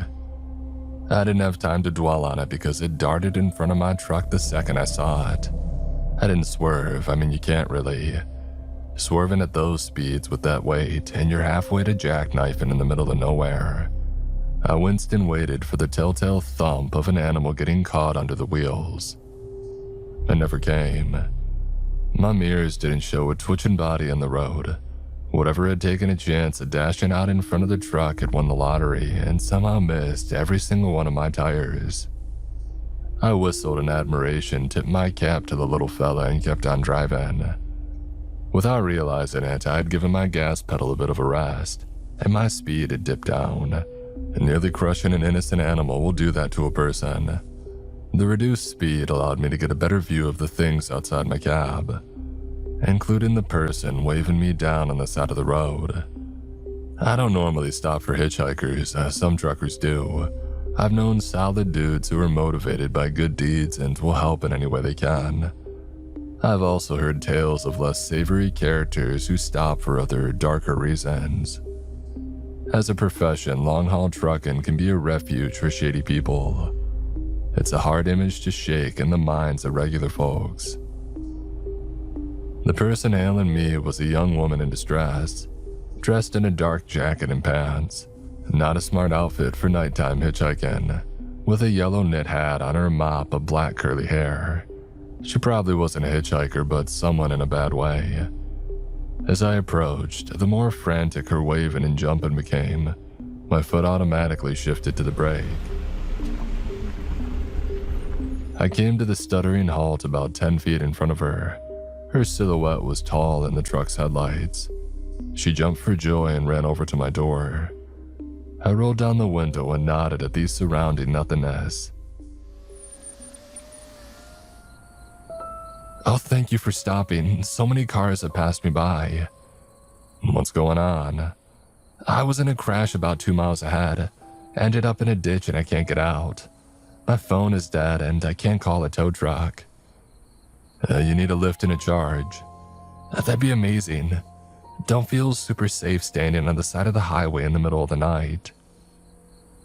My dashboard clock told me that I'd have time for a quick stop and still be on track for the bonus. Plus, I was peckish and wouldn't have minded getting a snack. I hit the unlock button and the woman cheered. She ran around the front of my truck. Her shadow passed by the headlights, but the passenger door never opened. I waited for a bit. Climbing into a big rig can be a chore for the uninitiated, but the handle never even twitched. A solid minute passed and there was no movement. I unhooked my seatbelt and slid over to the passenger side door and opened it. No one was there. Her footprints were visible in the loose dirt, boots with no pattern on the sole, but they stopped at the passenger door. I grabbed my flashlight and walked the entire length of the trailer, even glanced underneath it. There was no sign of her anywhere. She had vanished. My stomach twisted and a familiar feeling washed over me. Something unnatural was messing with me. I tightened my grip on the flashlight and headed back to the cab of my truck. The whole time I prayed, whatever this thing was, it didn't jump out of the shadows and attack me. As I got to the driver's side door, my eyes caught the footprints again. They trailed off into the darkness toward the direction where she said her car had wrecked. Despite my animal brain screaming at me to get back inside for safety, I needed to follow these footprints and discover where they went. It was a short walk. The footprints began about 15 feet away, emerging from the ditch along the side of the road. I shone my light down the highway, hoping to have it reflect off a wrecked car, but it just kept traveling uninterrupted into the vast nothingness. A sickening thought bubbled up. What if this was a ploy to get me to leave the safety of the truck? I was in a vulnerable position with little more than a shitty flashlight in my fist to defend myself. That was enough to get me back into the truck. About 10 minutes later, a red flashing icon lit up on my dashboard. My utility lights along the body of my truck had gone out. A quick glimpse in the mirror showed me the dormant bulbs. I don't love driving without the utility lights on, but it wasn't a deal breaker. That bonus kept bouncing around in my head. Not ideal, but not worth stopping. I rolled on. 10 minutes after that, another warning light started glowing, and then another. Finally, my check engine light started glowing and the rig lurched and stuttered. I passed a sign that said a truck stop was 2 miles away. I sighed and saw the bonus money flying away from me, and I hit my blinker. Mother Trucker's Truck World was a chain of compound-style truck stops along the highways and byways of the country. Each one was a sprawling mecca for long haulers. Dozens of pumps, a repair shop, a fully stocked gas station with loads of gear and comfort items, showers, washing machines, fast food places, and sometimes a church. If you have to stop during your run, these are the go-to places. If there was a silver lining to my rig breaking down, it was that it happened near a Mother Trucker's. My engine sputtered and died as I rolled into the station. With the last remaining bit of momentum, I guided it toward the mechanic's garage. It came to a squeaking stop.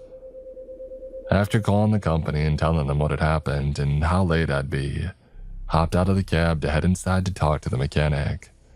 But something caught my eye. It was a loose wire still swaying from the drive. It was shredded. I've had damage to my rig over time, but this was new. The wires had been gnawed on as if a rat went to town on them. That wasn't plausible as the lights had went out while I was driving, and no rat can cling to my cab at those speeds, not even Master Splinter. I climbed up to get a closer look. The wires had a sticky greenish-yellow ooze dripping down them and puddling on the metal below. I had never seen anything like that before. I didn't want to touch it because it was still sizzling. No reason to add a personal injury to my already ruined night. I saw you roll in. What happened? It was the station's mechanic. According to his jumpsuit, his name was Boone. Some of the more high-end stops offered around-the-clock mechanics, and with my remaining good luck, I had stumbled into one. He was holding a cup of coffee in one hand and munching on a donut with the other. He was entirely too chipper for as late as it was. I climbed down and nodded back at the wires. It looks like something chewed through the line. Boone leaned in to better assess the frayed wires. Squirrels or rats are the likely culprits. Happens a lot in some of these rigs. Vermin hide and wreck shit when we least expect it. Kinda impressive when you think about it. I wasn't in the mood to be impressed by squirrels. And what vermin leaves a goo on the wires that they chew? A goo. Yeah, look closer, I said, offering to hold his coffee. He handed it to me, finished his donut, and climbed up. He held the wire in his hand and gave a surprised whistle. Ooh, this is a new one on me. Mercy, that's odd. Want to take a gander under the hood? I think whatever got into those lights also got into the engine. He hopped down and took his coffee back. I climbed into the cab and popped the hood latch. Boone shook his head in disbelief. Oh gosh darn, engine's covered in the stuff. I joined him from the other side, and sure enough, the green and yellow goo was everywhere in there. What the hell? The mechanic tapped the goo with the bottom of his coffee cup. It had hardened. He probably did that. Gonna have to take a chisel to it. I'm guessing that's what caused the engine to go kablooey. That probably didn't help the matters. And neither did all the cut wires. Every single one's been chewed through. He pointed at dozens of sliced wires frozen in the hardened amber-like goop. I pulled my shirt sleeve over my hand and tapped my knuckles against it. Solid as a rock. Is there even anything you can do here? What kind of mechanic would I be if I told you no? He said, taking a sip of his coffee. This is a new problem, but even new problems have solutions. Just gotta find it is all. You on a time crunch? I was, but that's all out the window. Sorry to hear. If you can disconnect the cab from the load, I'll get the pusher to bring it around. Start tinkering with it and see what I can find. Gonna be a bit before I have a clue what to tell ya. Truck stop's nice though, lot to do. I'll come find ya. He turned to leave, but I called for him to stop. Hey, you run a wrecker out here by chance? Yeah, we have one, yeah. Usually help the stadies when there's a crash. Why, you see one out there? No, did anybody call for one by chance? I've been quiet as a church fart all night. Anything else, or? I shook my head no, and he left for the garage. I stood there confused. What the hell had infested my truck and ruined it in only a couple dozen miles? There's no way this truck would have started if this had been like this before I left this morning. This happened while I had been driving. The incident with the hitchhiker came to mind, but I pushed that away. A person didn't cause this mess. That said, I'd be lying if I didn't let the thought linger more than I should have. The sighing so loud it woke up the sleeping residents of Omaha. I climbed into the cab to grab a few personal items. I took a seat and started rifling through my cab for my wallet. I leaned back and put my head in my hands. Christ on a bike, do I have shit luck or what? I ran my hands through my hair and headed back into the sleeping berth to grab my backpack. Or I would have if I didn't discover a person cowering under my blanket on my bed. Their trembling, well-worn black Converse were sticking out from the covers. A hide-and-seek champion they were not. They weren't a threat, and people cowering rarely are. But I still wasn't a fan of anyone being inside my truck. I grabbed my blanket and yanked it off to expose a young woman no older than 22 or 23 hiding under the covers. Despite my anger and surprise, I remained calm. She had been crying. Her eyes were swollen and red. Rivers of black mascara had spawned deltas on her ruby cheeks. She was going through some shit. Where is she? Somebody outside screamed. I know she's around here somewhere. She stole my wallet. I glanced over at her and she shook her head no. She silently begged me to stay quiet. Her whole body was trembling. She took back the blanket and tucked herself in. Hey buddy, you see a little blonde tart come through here? I looked down at the quivering mass under my favorite cheetah print blanket before looking back up at the angry trucker. His nose was flat like it had been kicked in, and he had bloody tissue stuffed in his nostrils. A raccoon mask of purple had formed under his eyes. Whoever was hiding in my cab had done a number on this hothead. He was out for blood. Short hair, about 5'2" or so. Yeah, you seen her? She came running out of the truck stop bathroom and convinced some dumb schmo to give her a lift. I think he was driving a lifted Chevy. He tore ass down the freeway. You might be able to catch him if you hurry. Unbelievable. Thanks, brother, he yelled, running to his trailerless truck. He was gone seconds later, flying out of mother truckers on a mission. I watched his taillights until they disappeared onto the on-ramp. He's gone, I said. Now, who the hell are you? The woman peeled the blanket down from her face. She broke out into sobs and kept thanking me for not giving her up. I let her tearful spasms end before prodding her again. To aid her speech, I handed her a box of Kleenex, which she eagerly took. After several sinus-clearing blows, she finally spoke. Claire, she said, her voice still catching. Thank you. Okay, Claire, I said. What's going on and why are you in my truck? Sorry, I needed a place to hide. When I saw you were distracted by the mechanic, I hopped in. Assumed you wouldn't come looking if two other men were around. Why were you hiding? She lowered the blanket and I got my first look at her thin arms. There were a galaxy of black and blue bruises and planets of scarred cigarette burns. She kept her face stern, but tears fell. He was gonna... Jesus Christ, I mumbled. I grabbed my hoodie and gave it to her. She slipped it over her head. Boone was heading back over with a younger second mechanic operating the power pusher. Come on, let's go inside. It looked like you can do something to eat. She nodded, wiped her eyes, and bounced out of my truck.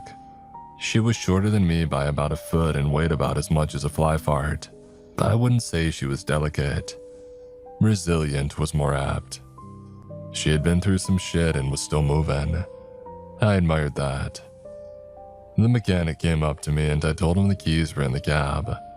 He glanced at the woman and gave me a sly smirk. He leaned in and whispered, "We're gonna need more time than what that'll take, man." "We're getting food," I said. "That's all." He winked. "Hey, of course. And Gus and I will get to working our magic on this thing." I left the two to their job and walked with Claire back toward the truck stop. Her eyes kept darting back and forth, and I didn't blame her. "He's gone. I watched him get on the highway." "It doesn't mean he won't come back." "Oh, he won't. Cowards always run," I said, holding the door open for her. She hesitated and winced, waiting for a blow that would never come. Eventually, she walked in and mumbled a quick thanks. Jesus, just what had this guy done to her? The truck stop was indeed as nice as the mechanic had made it out to be. Hospital clean with the same kind of lights. The artificially pleasant smell of cooked sandwiches in the air. Fresh fruits shared a shelf space with chocolate-covered nuts and over-caffeinated energy drinks. Signs pointed down small hallways to showers, bathrooms, and the chapel. There were the traditional gas station accoutrements too, but everything in here is supercharged.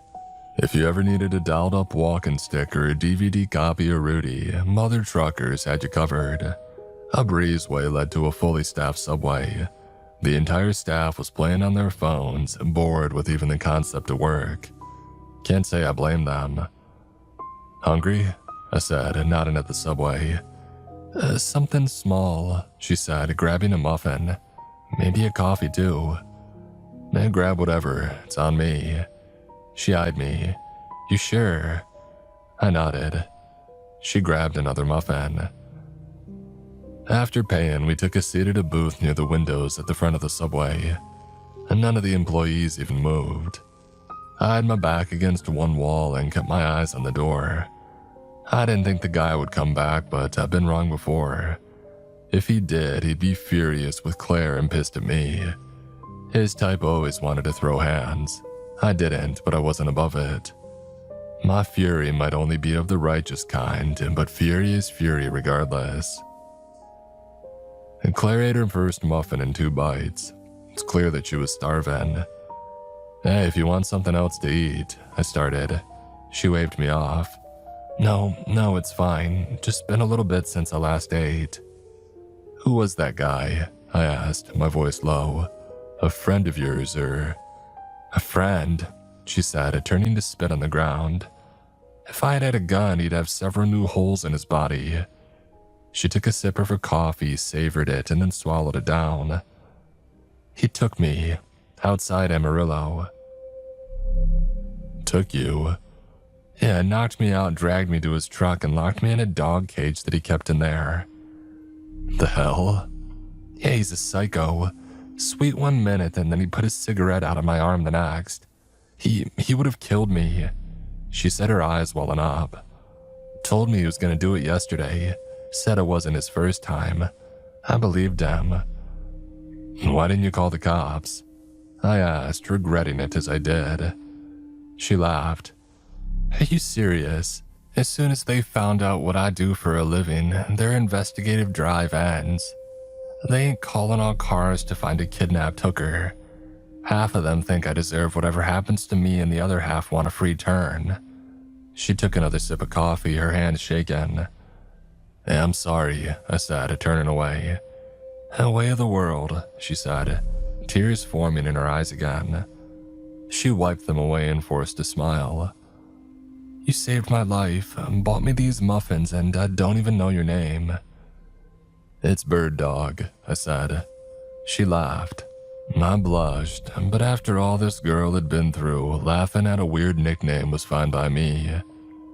Well, everybody calls me Bird Dog or BD or Bird. My mama named me Cornelius. She laughed again, harder this time. She had an easy way with it, not something that I was expecting. It was a shame that she had to hide it for so long. Your mama saw you brand new and said, I want to call this little boy the light of my life, Cornelius. It was a family name. How'd you go from Cornelius to Bird Dog? Oh, Mama gave me that one too, bless her. Always been a curious dude. When I stumble into something that sparks my interest, I'll go deep. Oh, give me an example, she said, taking another step. Her hands were still shaking, but less so. There's something that'll get my mind moving in a new direction. You like animals? Sure, what can you tell me about animals? Well, I've been reading about how random species form bonds and work together. Like those videos of a lion and a dog becoming friends. I love those. I laughed. Oh, kinda. Symbiosis, like ants and aphids or honey badgers and honey-guide birds. Honey what? So like honeybirds developed an amazing skill to find hidden beehives, but they can't dig them up. It's just not possible with their bodies, kinda like me. I love baseball, but with this gut, I ain't playing shortstop for the Royals anytime soon. Okay, she said, her body relaxing. Right, so honey badgers learned that if they followed the birds, they'll find the hive. Badgers dig up the hive and they eat the honey. The birds come back and eat the wax and the bee larvae. It's a win-win for everyone. A tough break for the bees, though. I laughed at that. Yeah, nature can be cruel like that sometimes, huh? Like I said, it's the way of the world. Claire swallowed down a sip of coffee and sighed. I know this isn't actually good coffee, but right now it tastes amazing. You know what I mean? Oh, that's the dopamine hitting. When you haven't felt it in a while, even small pleasures give oversized responses. You read that in a book too? She asked with a small smile. I shrugged and nodded. I went on a kick about the brain a while back. Not much else to do while driving. Might as well make the most of it by learning something new. Smart, she said, nodding out the window at my rig. What happened to your truck? I shook my head. I don't know, to be honest. My trailer light shorted out when I was driving down the highway. After that, everything started acting wonky. By the time that I hit the off-ramp, I was afraid I'd be stranded. I coasted in here on fumes. Did I hear them say something about goo? I nodded. You wouldn't happen to be an expert on strange goop stuck to engine blocks now, would you? I dropped out of mechanic school right before we covered it, and got a book on the subject that I can borrow. I didn't hear her joke because something outside caught my attention. The woman in the yellow knit cap. She walked from the darkness and into the buzzing lights of Mother Trucker's parking lot. She headed toward the truck station's entrance. My eyes went wide and any semblance of a poker face dropped. Claire clued in. What's up? You see that woman out there in the yellow hat? What about her? I leaned in close. I know you've gone through some shit today and I don't want to burden you with any more misery, but her showing up is about to send me to the moon. Is she an ex or something? Right before my truck died, I stopped to help her on the side of the road. She told me she had wrecked her car and needed a lift. I agreed, but before she got into my cab, she disappeared. Claire's face screwed up. What? Like now you see me, now you don't kind of disappearing. Are you saying she's a ghost or a magician? I sighed. I don't know. My spidey senses are tingling though. I've seen some odd shit out on the road, creatures and the like, but I've never seen the same one twice, let alone in the same night. Wait, She's the creature. The front door to the truck stop chimed and the woman in the yellow cap walked in. I didn't want her to find me, but I had to know what she was doing here. I inched toward the breezeway and cocked my ear toward the cashier. "Do you guys offer towing?" she asked, her voice sweet and soft. "My car wrecked a few miles away. It's been a long walk." "A mechanic in the garage can help. Name's Boone. He has a beard." "Thank you. Have a better night." A throaty laugh. "Oh, I'll try. Thank you for your help." The door chimed again as the woman in the yellow hat laughed. I sighed. As I turned, one of these subway employees saw me and nodded. He nodded out toward the yellow-knit woman and gave me a thumbs up before returning to his phone. I'm glad somebody approved of her because I sure didn't. I slunk back to my seat and ducked low, hoping to stay hidden. I wasn't positive that she had been following me, but the tightness in my gut told me that it was possible. Regardless, I kept my eye on her, searching for anything off about her. Her stride, her clothes, her demeanor. Everything seemed above board. I kept waiting for the other shoe to drop, for her to turn toward me and scream bloody murder, but nothing happened. She ignored us and kept her steady pace to the garage. She never even glanced in our direction. "Bird, you okay?" I ignored her. She reached out and touched my hand. That snapped me out of my stupor. "Bird, I don't think she's a ghost. She's just a regular-ass lady." I shook my head. "There was no wreck." "What?" She told the cashier that her car wrecked too, but there wasn't a wreck anywhere near this place. "Oh," Claire said. "That is a little odd then. Why would she lie? What's her endgame? Maybe she's a scammer. I know a few girls who honey trap record drivers. Good money if you have the stomach for it." The woman reached the garage, smiled, and waved to the guys inside. She spoke some, but was too far away to catch any of it. My legs itched to get closer, but the monkey survival lobes in my brain wouldn't let me. Ancestors holding up their hands and warning me to stay back. Dread creeping up my spine and infesting my thoughts on an atomic level despite not having a rational reason why. This woman wasn't some massive brute with evil intent in her eyes, not some ghoul who had wanted to devour my soul. Still, I couldn't shake the buzzing in my skull that something was off about her, that she was a menace in tennis shoes. With my nerves firing, she happily walked into the garage. I waited, my eyes unblinking, for the fireworks to explode. But nothing happened. I let my shoulders roll back and laughed. A sigh escaped. Claire knit her brows. "What were you expecting?" "I don't know, violence maybe." Claire laughed. "Oh, from her, the little woman outside. What was she gonna do, blind them with her Julia Roberts smile?" Blood rushed to my cheeks. Something's off about her, that's all. "Bird, no offense, but maybe you scared her." "What?" I said halfway to a snit. "Not on purpose, but maybe after seeing you she had second thoughts. We've all been there, it's coded into our DNA." But I wanted to help. Consider the situation. A pretty woman getting into a semi with a stranger in the middle of the night. It might have rung an alarm bell in her head. A woman's intuition may have been screaming at her to run and hide. True crime stories all start out that way. Nice guy willing to help until... She trailed off. I hadn't even thought of that. Occam's razor insisted it was significantly more likely than her being a monster. I had seen monsters and they never wore a stylish yellow knit cap. And despite my smile and demeanor, a woman being afraid of a strange man on the side of the highway in the dead of the night made perfect sense. You're probably right, I said to Claire. Probably just gave her a fright. Oh, that's because she saw Cornelius and not Bird. Oh, you're giving the name Cornelius a lot of street cred it may not deserve. She laughed and it was infectious.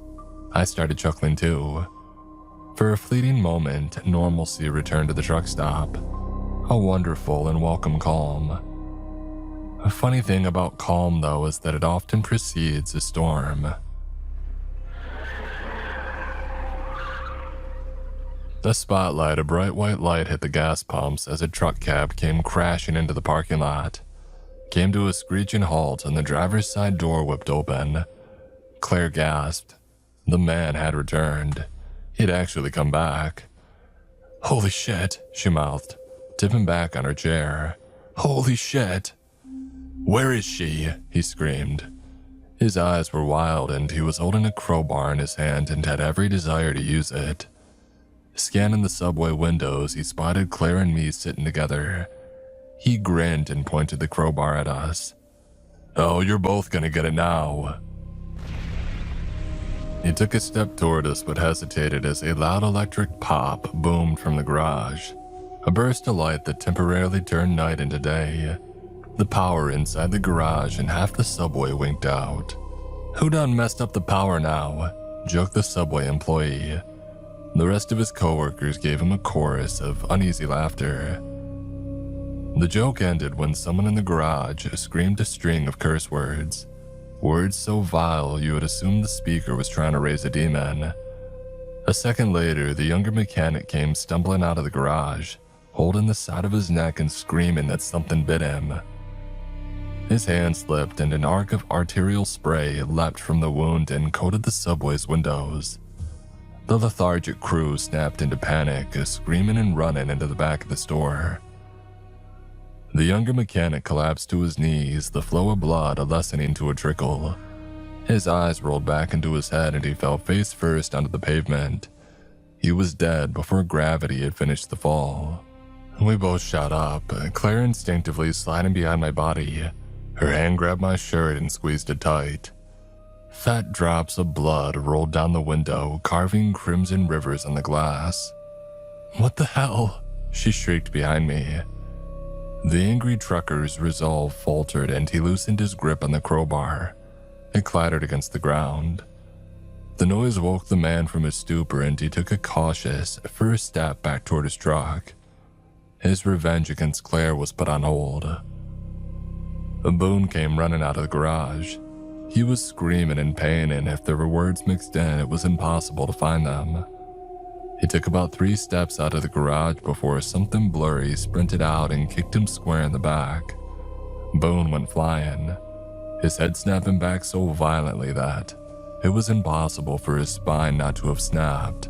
I assumed he was dead before his body crashed into a fuel pump, jarring it loose from the cement. My eyes shifted from Boone's body to whatever had kicked him. It was dark and a hair bigger than a German Shepherd. I couldn't make out any other details because it moved with hummingbird-like speed. My brain didn't have time to even process what it had done, but I had seen it before on the side of the road. The woman in the yellow hat strolled out of the garage. She had streaks of blood across her face and clothes. By the way she casually strutted, it was clear that the blood didn't bother her. In fact, she forced a big smile at the trucker standing stock still in the parking lot. "Stay away from me," he said, his voice shaky. He reached down and grabbed his crowbar. It rattled in his tremulous hand. She put her hands on her hips and stuck her lip out in a world-class pout. "Well, that's not a nice thing to say to a lady." He took another step back. "Stay the hell away from me." She didn't listen. Another step toward him. "Or what?" I'll kill you." She started cackling. "Oh, no you won't. Not because you're not capable, but because you can't stop me." She smiled widely as Boone's blood rolled down her cheeks. There was a blur as something zipped past him and disappeared into the darkness. A growing piss stain grew on the man's pants. He ran and hopped into his truck. As he shifted into drive, the headlights cut off. He pressed on the gas and the truck lurched forward a foot but rolled to a stop. He beat on the steering wheel and he screamed. The hood exploded off the truck. It went spinning high into the air, tumbling end over end, before smashing down on the truck's roof. Green ooze poured out of the front of the grill, hardening mid-drop right before it hit the concrete. The hothead was trapped. He struggled to free himself, but the hood had pinned his arm against the seat. His eyes widened in panic. Veins in his forehead pulsed as he ripped at his trapped arm. It didn't budge. Desperate, he took the crowbar and turned it against himself, smashing it against the broken bones in hopes that he could rip it away and run. It didn't matter. The wolf couldn't spring his paw from the trap. The trucker stared at the woman in the knit cap and spat out dozens of vile curses at her. She only smiled and waved. "I hope it hurt," Claire spat. The blurry dog creature leapt from the engine block and merged with the woman. As soon as it had entered her body, there was an explosion of white light and we all shielded our eyes. When our vision came back, the woman began to pulsate. She dropped to her knees, roaring and screaming as all of her limbs elongated 3 feet. Her torso widened to the size of an oil barrel, and ropey muscles rippled down her entire body. Her face followed her limbs and elongated to a point like a stork's beak. Small hooked horns emerged and encircled her skull, creating a laurel of razor-sharp bone. She shook her body and green and yellow feathers emerged from her skin, shimmering in the remaining light of the truck stop. The plumage blew back and forth in the breeze. As she snorted and a glob of that green and yellow goo shot from her nostrils to one of the pumps. It instantly hardened, crushing the metal from the pressure. And gas leaked from the base of the pump, first in spurts but then in a steady stream that flooded the parking lot. The creature stood, towering over the semi-truck, taller than the building that we were in. She raised her beaked head, opened her mouth, and let out a low, rumbling call. An alligator's growl pitched down several octaves. It shook the entire building. The subway windows shattered, sending glass flying toward us. Claire and I scooted away from the falling daggers but didn't run. Curiosity kept me in place. Revenge cemented her to the ground. The man in the truck was screaming, and thanks to the shattered glass, it was crystal clear. I can't imagine what he was thinking, staring down this thing just waiting for the inevitable. How confident was he that he'd get away? Apparently, he was super confident because he didn't stop smashing at his arm. The more he turned his radio bone into dust, the more he jerked it back and forth, praying that it would tear away. Crackling bones and ripping sinew and muscle echoed across the lot. Against all odds, the man wrenched his body free.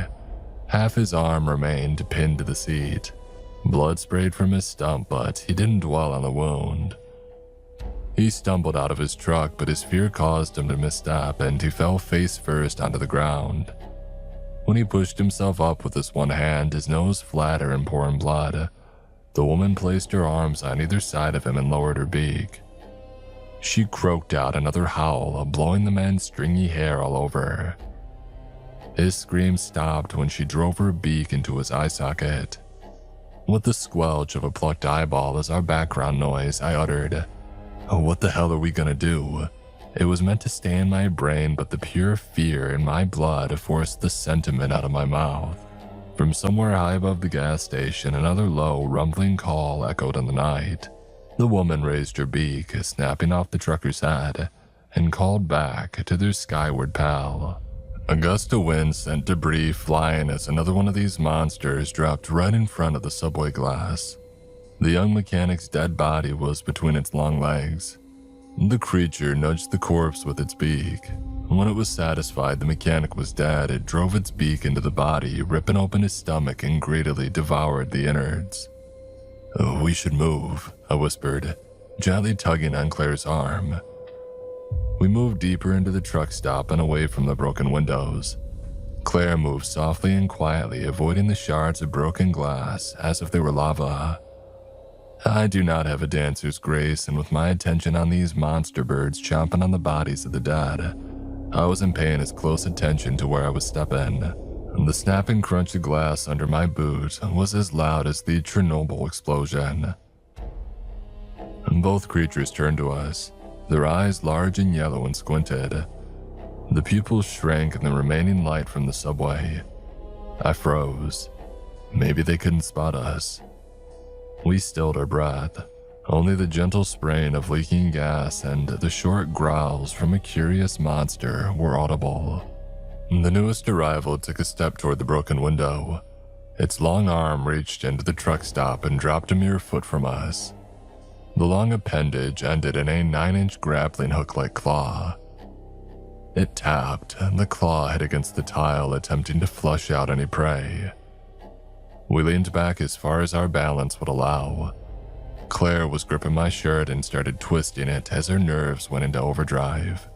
It got so tight that it restricted my breathing. A second scan. "Screw this," yelled the cashier from behind the front counter. The front door chimed, followed by hurried footsteps across the wet asphalt. The cashier was making a break for it. I wanted to scream for them to stop, to have some common sense, but self-preservation kept my lips sealed. The woman in the yellow cap's attention left the half-eaten trucker and went to more fresh game. She let out a slow, deep rumble that made the ground quiver. Inside the truck stop, objects fell off shelves and glass broke. Some lights popped, while others vibrated out of their screws and crashed to the ground. There was a bright, white light forming in the middle of the creature's chest, and that quickly overtook all the darkness. I clenched my eyes shut, but the light still danced on my eyelids, creating an orange glow in my conscious mind. The car engine firing up made me open my eyes. The creature had transformed back into a woman. In front of her was the blurry dog-like creature that had merged with her earlier. She pointed at the car and the creature sprinted and took to the air. It flattened itself into a thin strand, squeezed through the grill's gaps and into the engine. The car stuttered and stopped, smoke pouring up from the cracks. The hood exploded off the car, a thin trail of hardening green goo following behind it. A vibrating blurry dog followed the hood out of the car and merged with the woman once more. She stumbled back and dropped onto the gas-covered ground again. Her body twisted and trembled as she transformed back into the monster. The cashier abandoned his dead car and took off on foot. And they didn't get that far. The second creature moved away from Claire and me and flew at the sprinting man. It landed with a ground-shaking thud of those grappling hook claws catching the cashier's shoulders and driving his body against the concrete. I turned away from the violence, but it didn't matter. The ripping of flesh and muscle and the painful scream painted a vivid picture in my mind. "Let's go into the walk-in freezer," Claire said, yanking on my arm. A thought bubbled in my brain folds. Why had the woman spared me on the side of the road but killed these guys? And then it came to me like a divine message. It didn't attack me because it was weak. What? I turned to Claire, my brain knitting a conspiracy that brought everything together. This woman didn't attack me earlier because it was weak. The blurry dog-like thing was weak. It needed power to strengthen. Electrical power, mechanical power. Like from your truck's engine, Claire said, picking up the thread. Once charged, it could merge with her and transform into those. That makes sense. What can we do with that information? I don't know. Maybe we shut off the power to the building and starve those things and they'll leave. Leaving lets them do this again. We have to stop them. Claire, I'm a long-haul trucker, not a monster hunter. I don't have any idea what to do here. She nodded at the growing pond of gasoline. What if we get them into the gas and light it on fire? If fire burns everything, monsters included. I shrugged. Well, that's as good as anything I've got. How do we lure them there? Bait, she said. I hated that I agreed because I understood I needed to be the worm on the hook. I had been the one who interacted with the yellow cap woman. Unknowingly or not, I brought her to Mother Truckers. She had hitched her out of my truck and killed several innocent people. I felt responsible. The sinking feeling in my gut would never leave if I didn't atone for my sins. We need to find a lighter. They have a case of Zippos near the cash register, Claire said. Okay, I said, my voice not instilling the confidence I had hoped to portray. She paused. You okay with this? No, I said honestly, but we're out of ideas and the thought of these things killing anybody else here is all the motivation I need. I'm responsible for these things, these deaths. She reached out and clutched my arm. We locked eyes and I withered in her stare. She forced me to meet her gaze and with some assistance, I brought my eyes level with hers again. And no, you're not. You're as much a victim as any of us. You didn't ask for this, you didn't seek it out.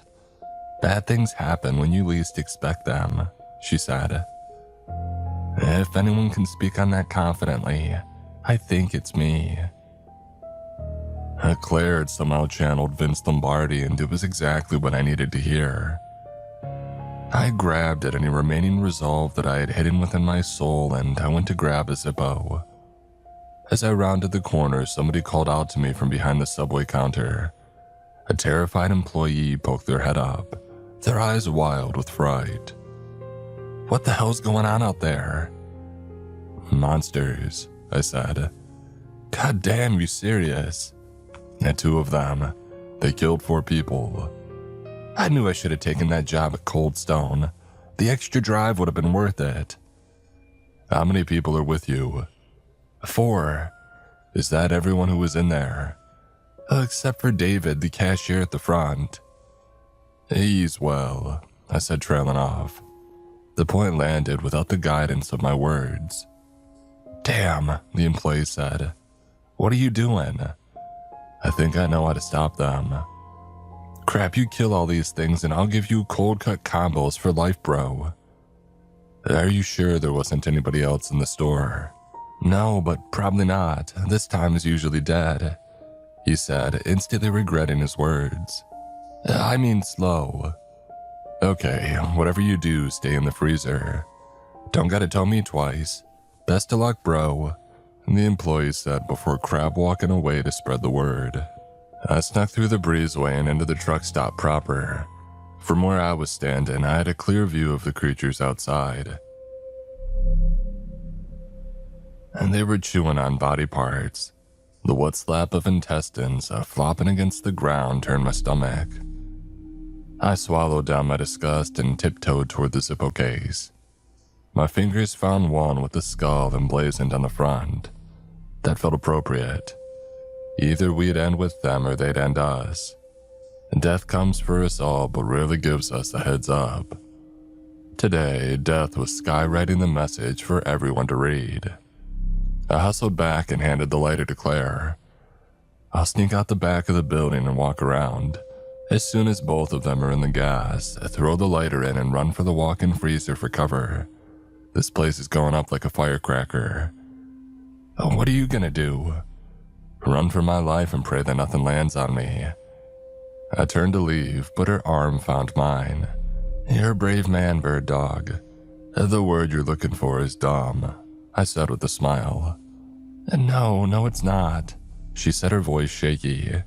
You were brave from the jump. You offered help without wanting anything in return. Claire, She stopped me from speaking more. No time. I'll see you on the other side, okay? Nodding, I left her and headed for the back exit. My heart thrummed with a measured rhythm. The pump jack that just keeps churning as long as there's still oil to be found. My nerves were so frayed that I'd come back around to being steady again. Having a task allowed me to focus all my energy on that and nothing else.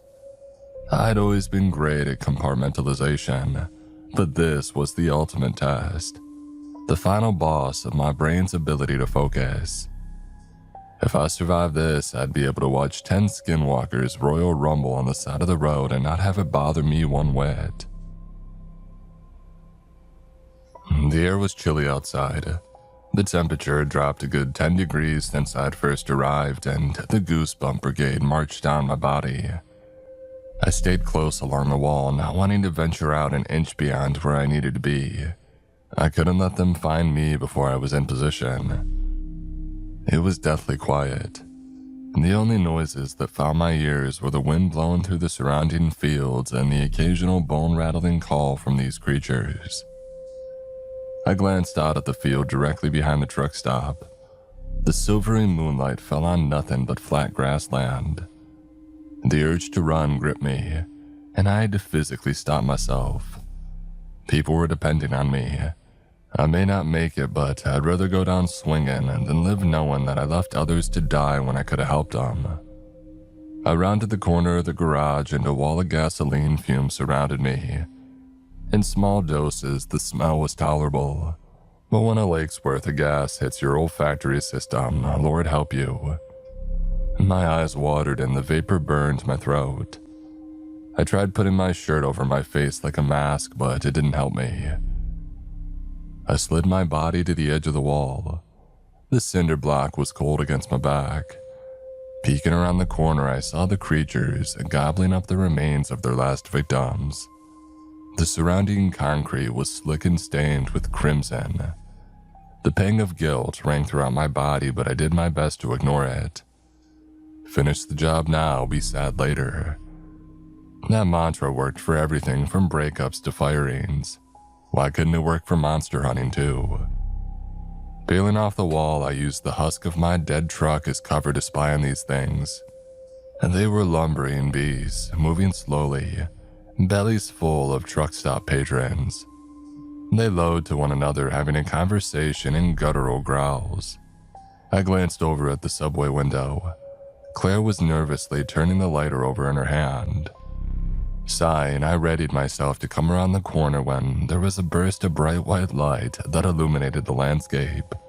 Even though it only lasted a few seconds and I shielded my eyes with my hand, it still scrambled up my rods and cones.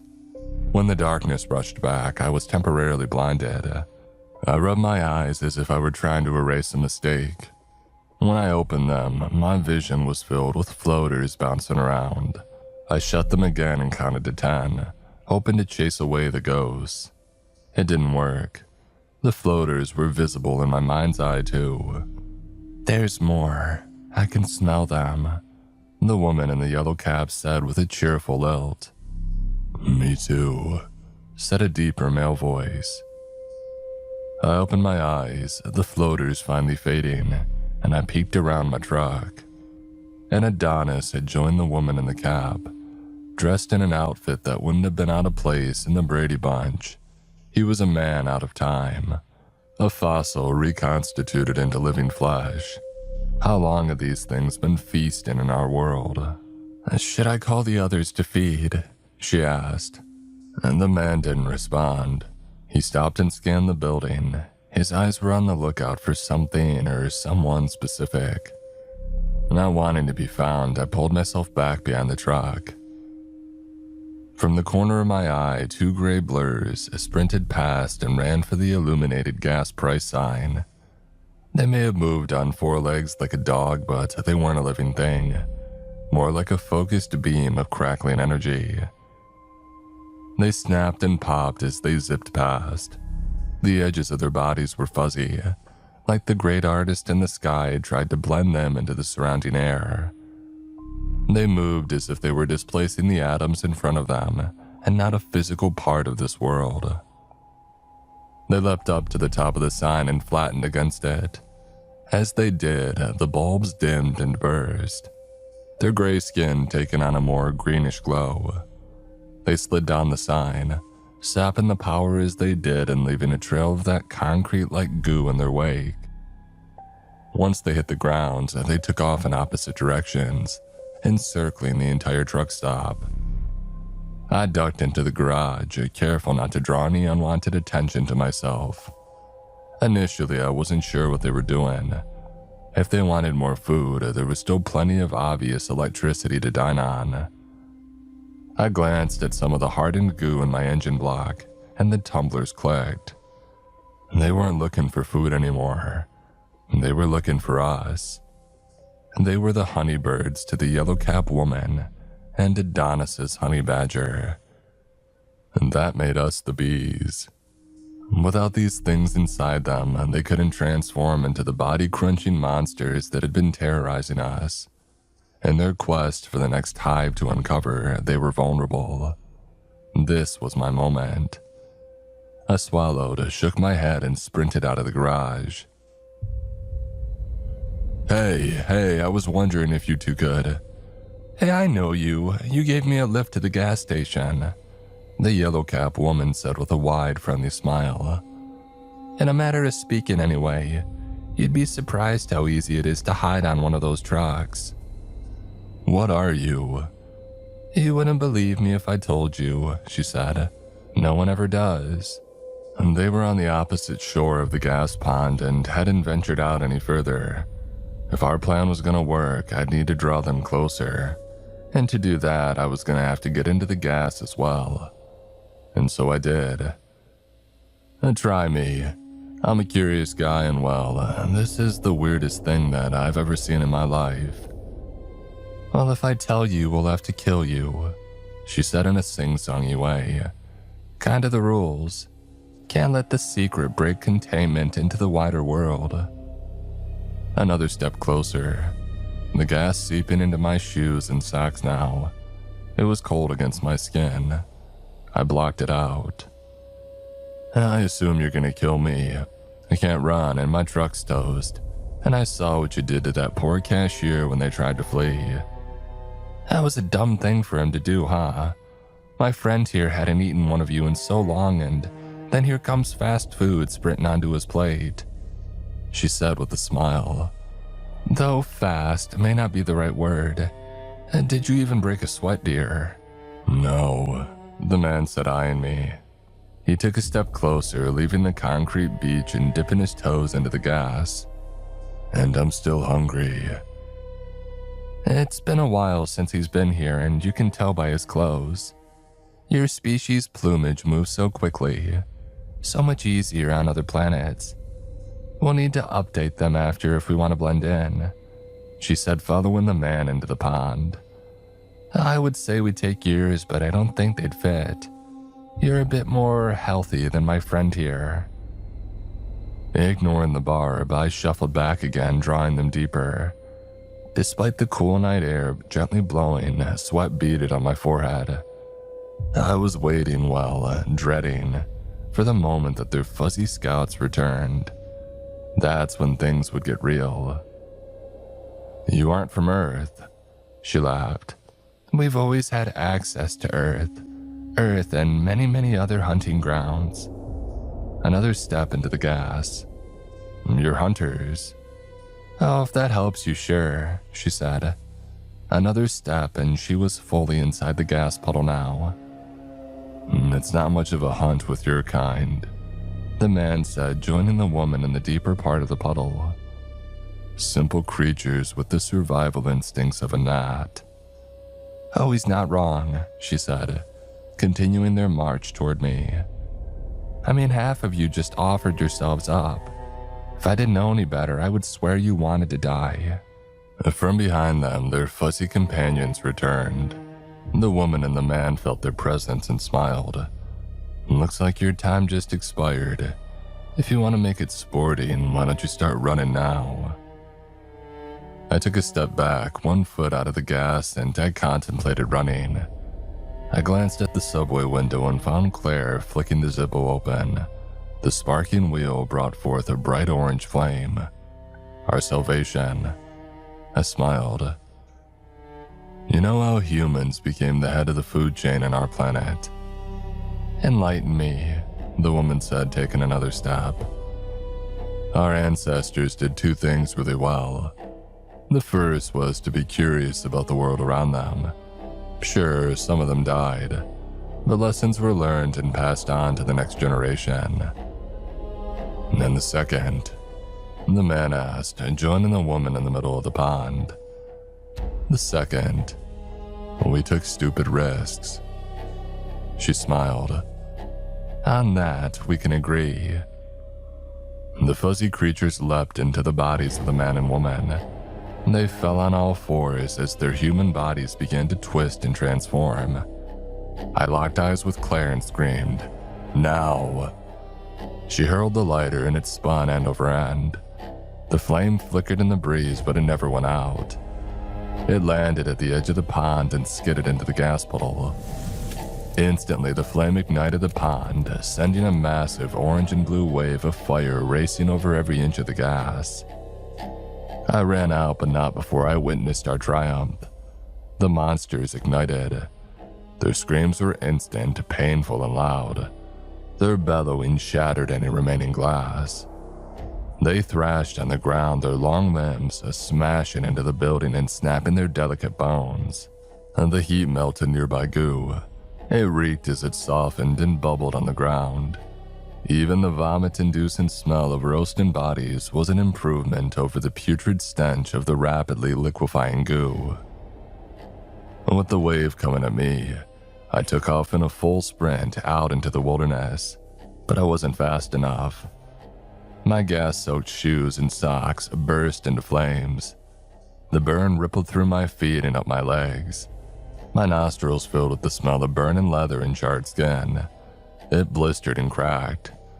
I dropped and yanked off my shoes and socks, but it didn't matter. The fire was chewing through my clothes.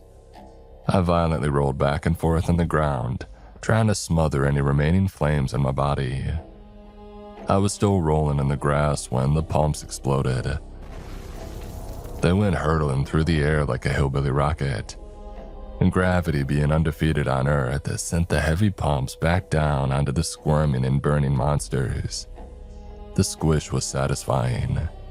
My legs throbbed. The pain was unbearable. Black came to the edges of my eyes, and I was rapidly approaching unconsciousness. Before my eyes shut, though, I caught Claire and the subway employees running away from the intensifying fire. But they weren't sad or scared. They were cheering. Despite the heat and flames and danger all around her, Claire was smiling. It was the perfect image to see before I faded to black. When it was all said and done, everything at Mother Truckers burned to ash. Officially, it was a horrific accident. All the surviving victims told the same story. The mechanic had accidentally clipped the pump, causing the explosion. Several people died, but only 2 horribly charred bodies were pulled from the scene. The fire had completely erased the other victims from existence. It was a sad story, and it made the national news. None of us ever spoke to the press beyond expressing gratitude that we had survived. My burns were pretty severe, and I spent the next several months off the road and recovering. I lost touch with Claire and the rest of them. We swore we'd still talk, but deep down we didn't believe that we would. The chance had brought us together when we had needed each other the most, and that alone was a miracle. Another strange happening in a life full of them. I hoped wherever they are, they're doing well. I never received my lifetime of cold cut combos either. And during my recovery, I spent a lot of time reading about interdimensional science. I can safely say I have little idea of how it may work. From what I gathered, there are theories about branching universes, and theoretically, we may be able to travel in between them. How, why, or anything else is lost on me. At a certain point, when all the science was coming across like another language, I threw on the towel. I got the gist. This kind of travel could happen. Science may not have proved it yet, but I meet beings that claim they did. If I tried telling anybody that, well, they'd throw old Bird Dog into a padded cell. That they came to this world was horrifying enough. But what really keeps me awake on those nights when the moon is high, what has turned my understanding of the world upside down more so than any other weird thing that I've ever seen, is the fear that they might come back. God help us if they do.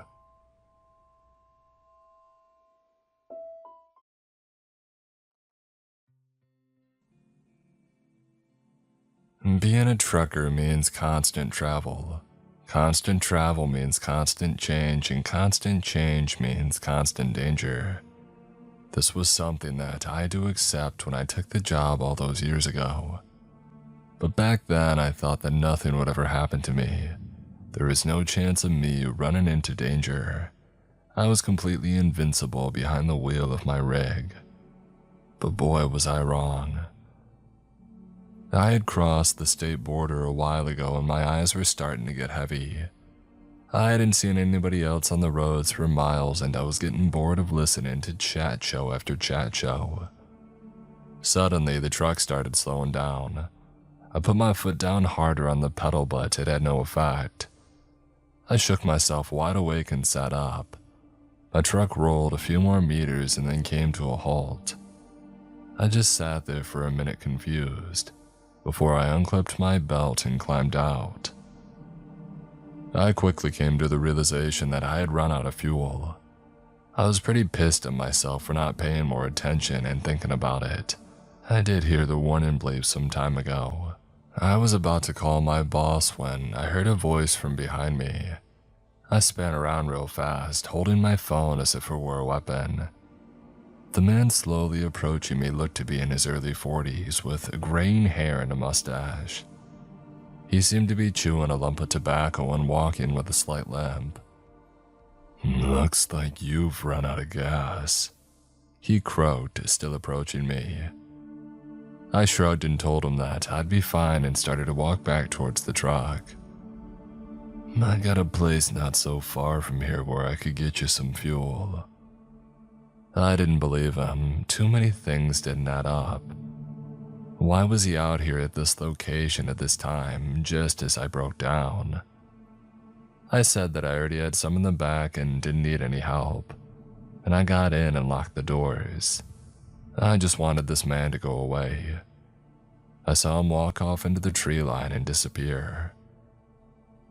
I called my boss up and he said that he had sent somebody out to tow me, but that it might take some time. I ended up falling asleep where I sat, feeling much more secure with my doors locked and the man gone.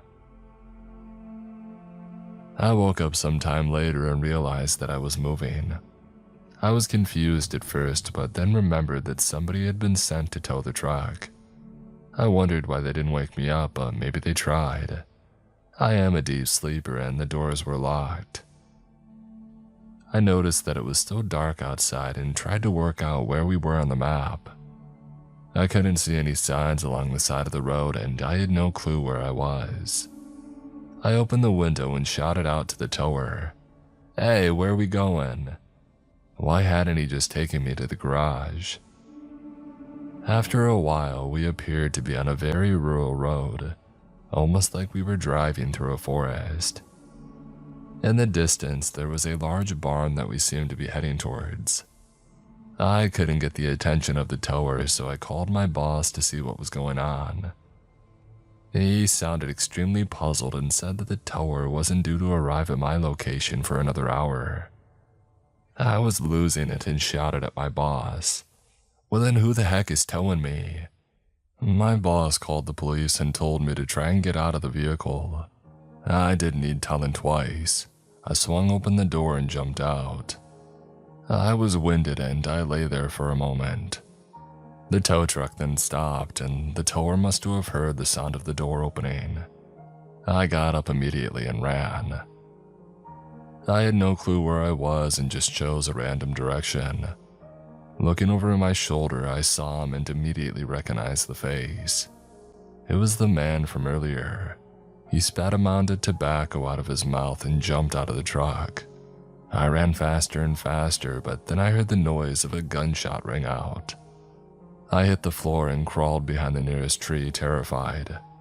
The man was walking quickly now and shouting for me to come out. He didn't see exactly where I went, but he probably had a pretty good idea. I managed to drag myself behind a log, breathing as quietly as I could. The man was getting closer now, calling, "Turn yourself in and it'll be quick." I couldn't move anymore now, he would hear me. The man stopped right next to my log, looked around and ran off in another direction. I breathed a sigh of relief and looked out. The man was about 100 meters away and looking right at me. I bolted back for the truck and made it underneath, the sound of bullets slamming against the metal. I had nowhere to run and he was here. Just as I thought it was all over, I heard the sound of sirens. The man swore and ran off into the woods. I climbed out from under the truck and met the officers that had arrived. 2 of them had already run off after the man.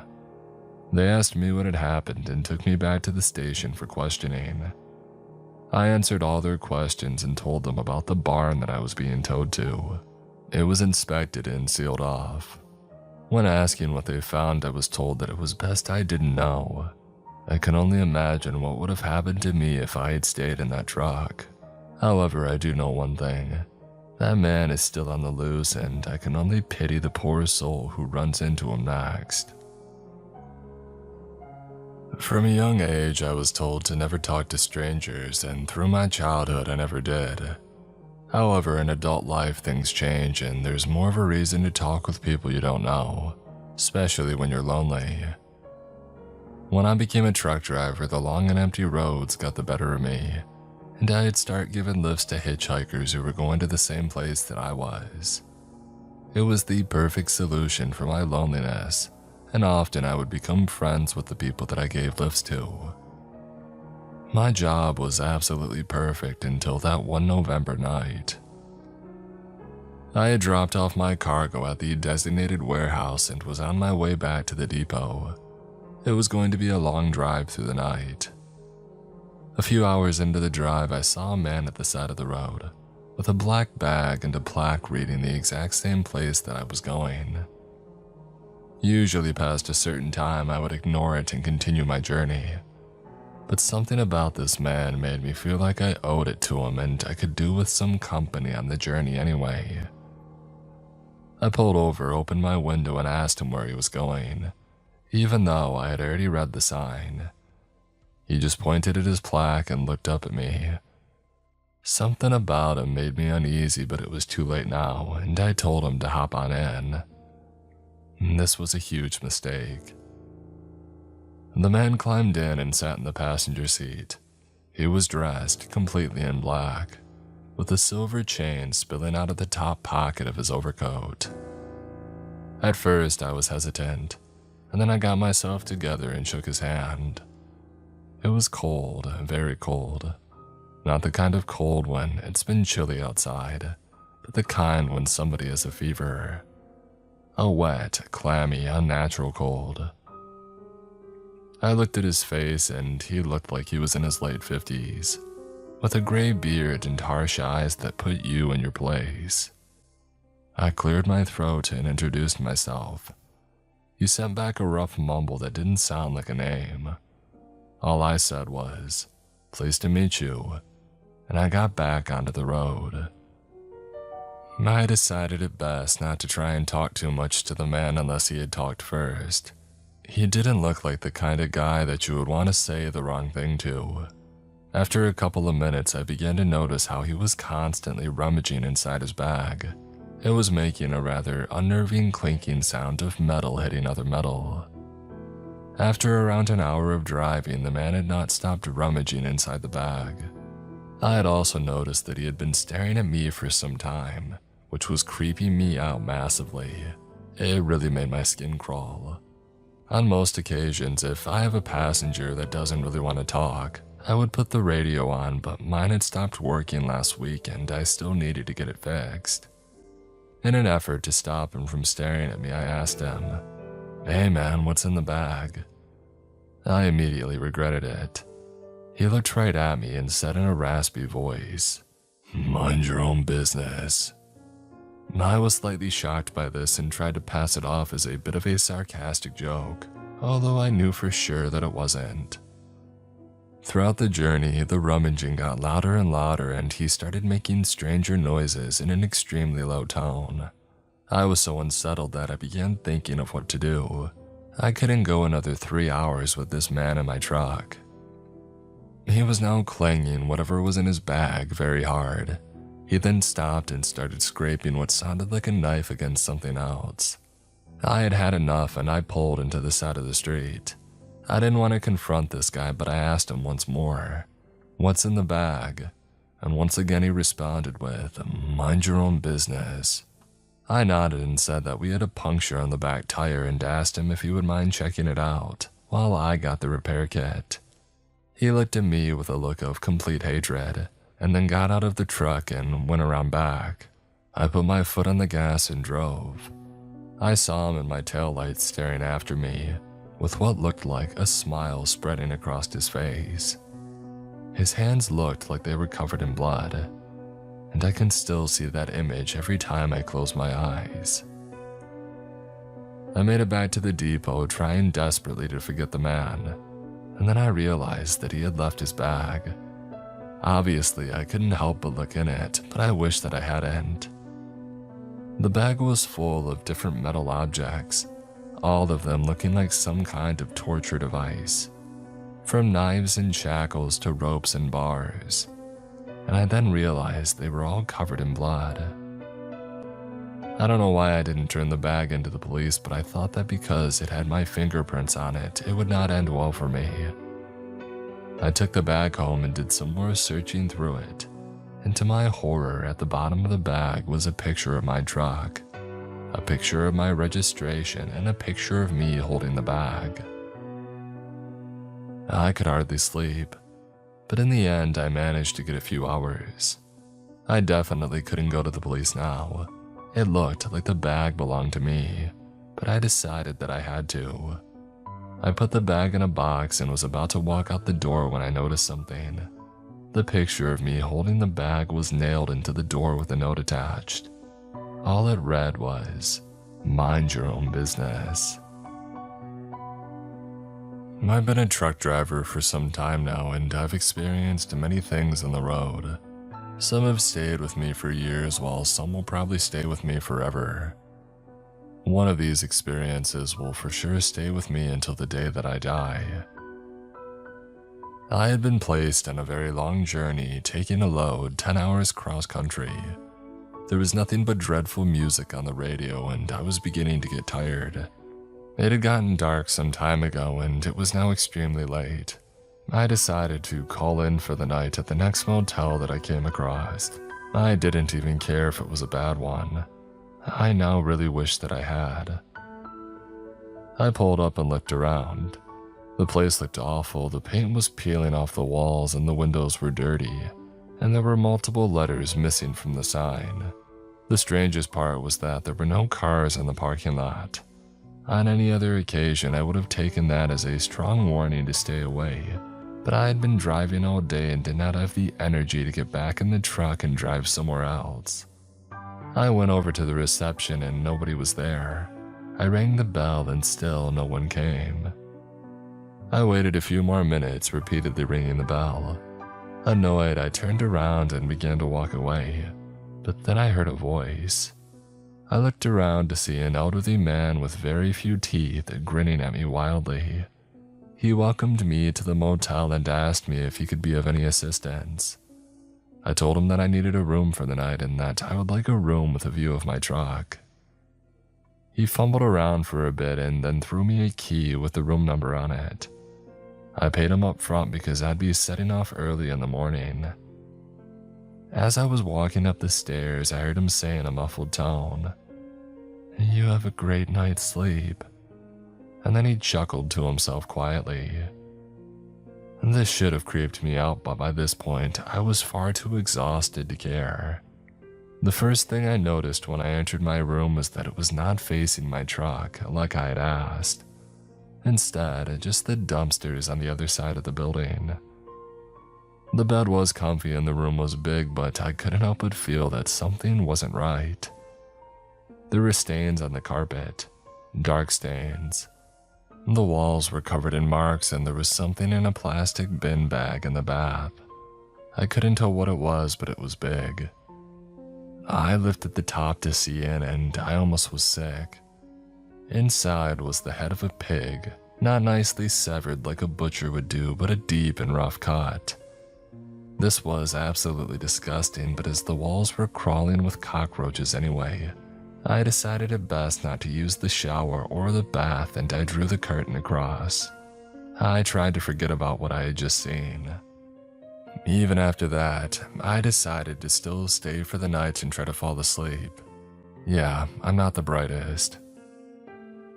I awoke not to the sound of my alarm clock, but the sound of voices outside of my room. It was 2 in the morning.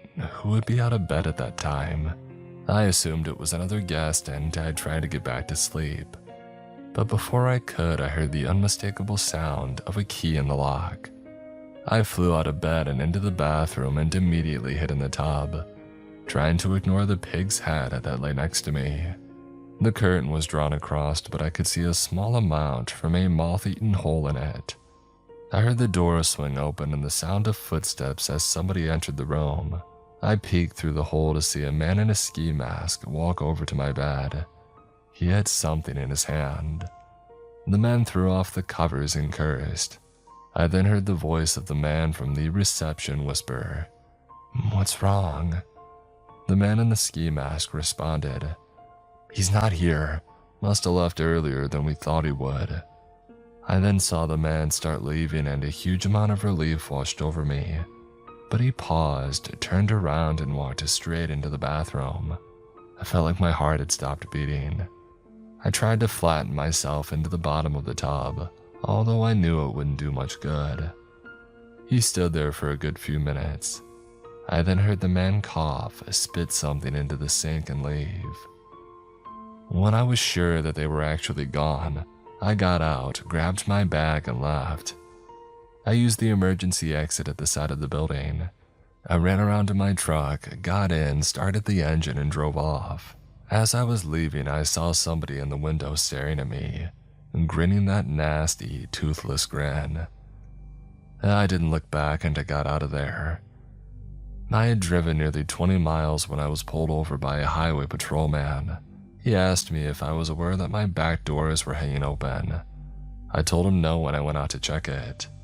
A large amount of my load had been stolen and many other boxes had been slashed open. I told the patrol officer everything about the motel and what had happened to me. He shook his head in disbelief and told me something that made me gasp. That motel 20 miles up the road. Yeah, the owner died there 4 years ago. It's been abandoned ever since.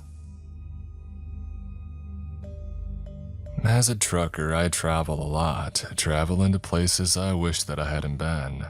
And as a trucker, I see a lot, seeing some things I wish I'd never seen. But it is these things that make me who I am, and that's why I love the job, not knowing what I'll run into next.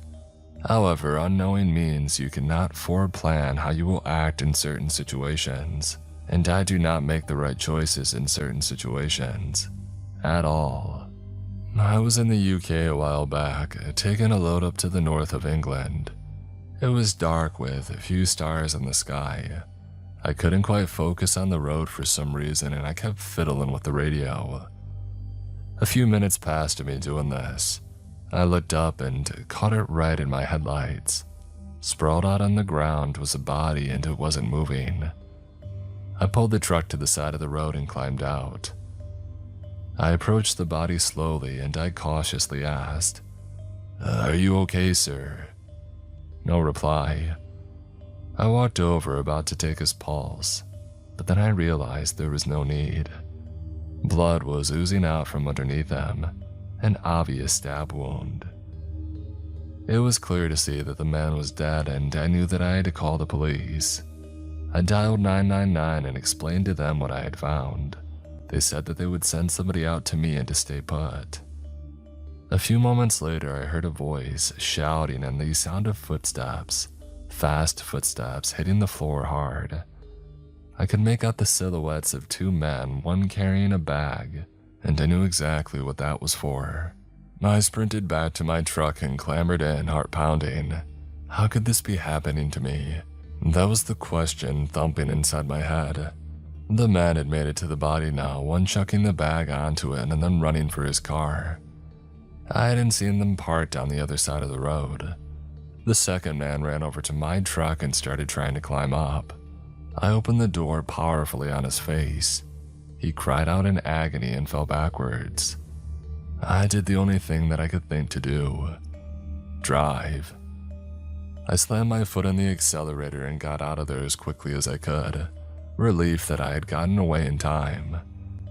That relief didn't last long as I noticed headlights behind me. I was being chased down, and of course, he was much faster than me. The car behind me was gradually gaining.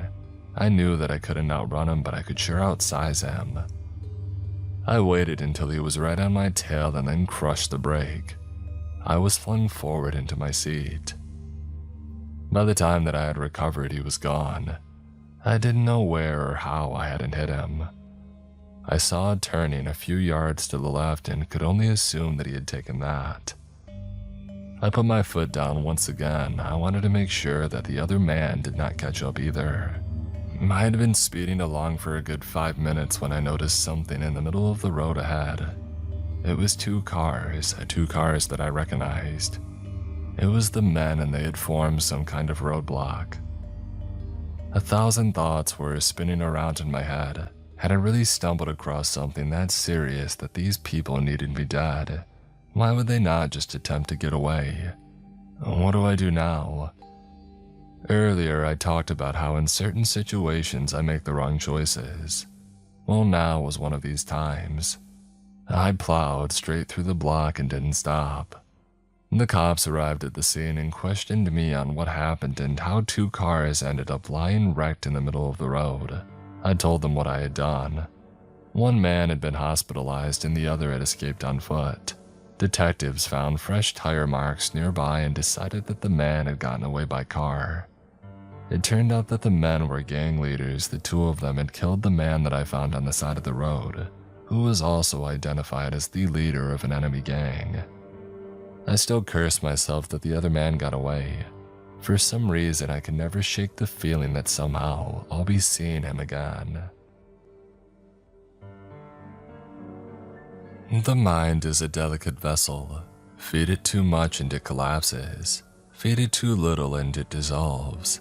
But if you keep feeding the mind the same thing over and over, it becomes routine and nothing is out of the ordinary. Or so they say.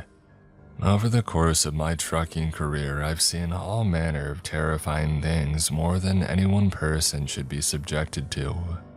And it is these things that have made my mind collapse. I hear a noise at night and it doesn't feel like an ordinary occurrence.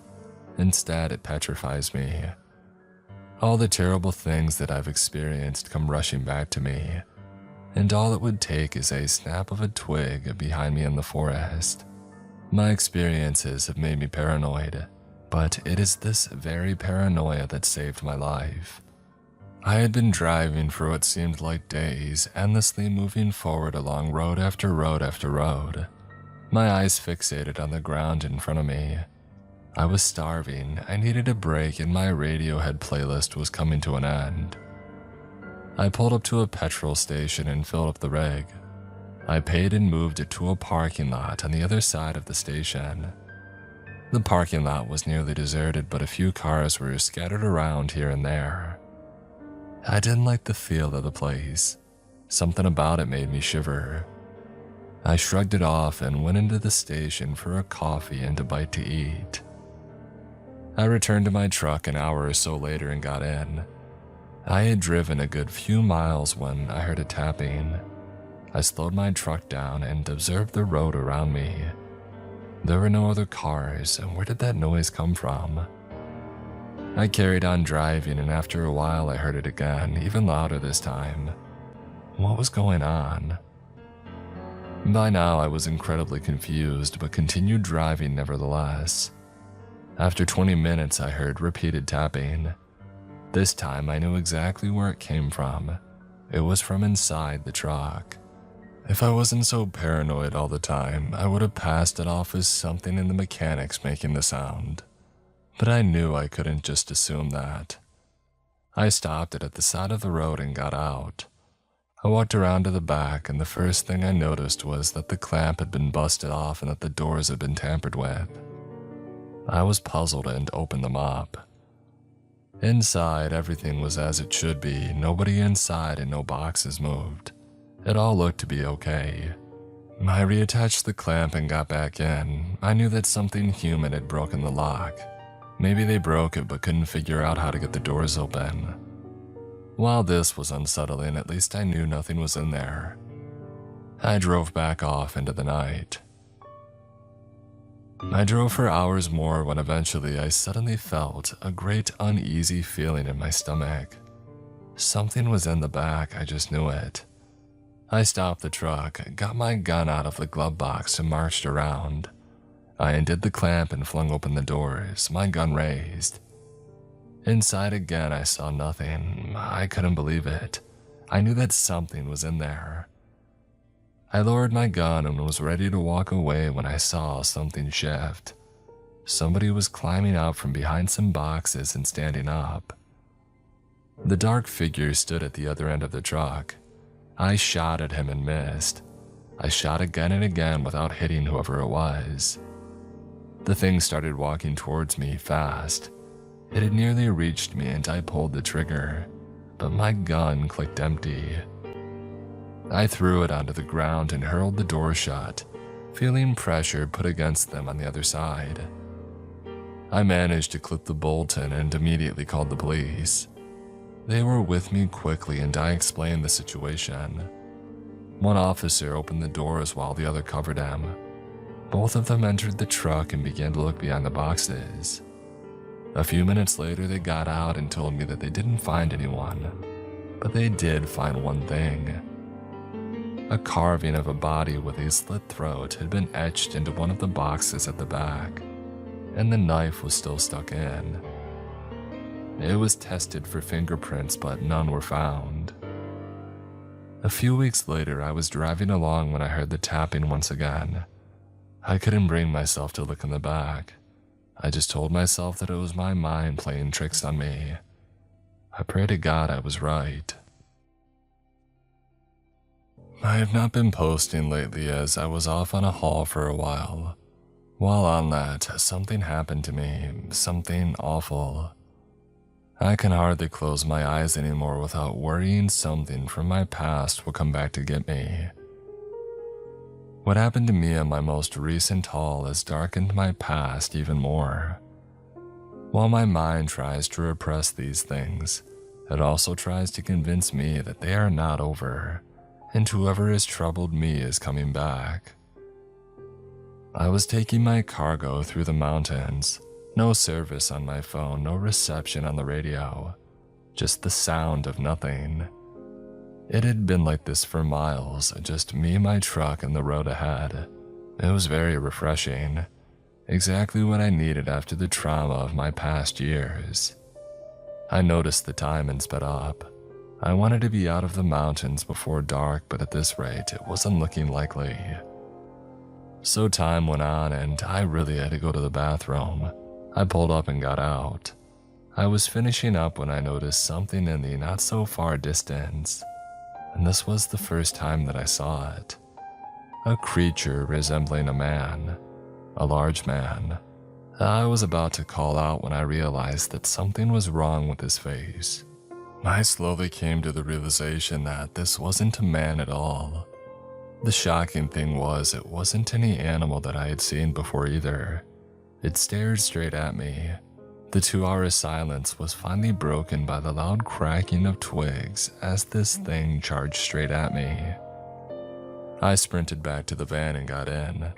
I immediately shoved the keys into the ignition.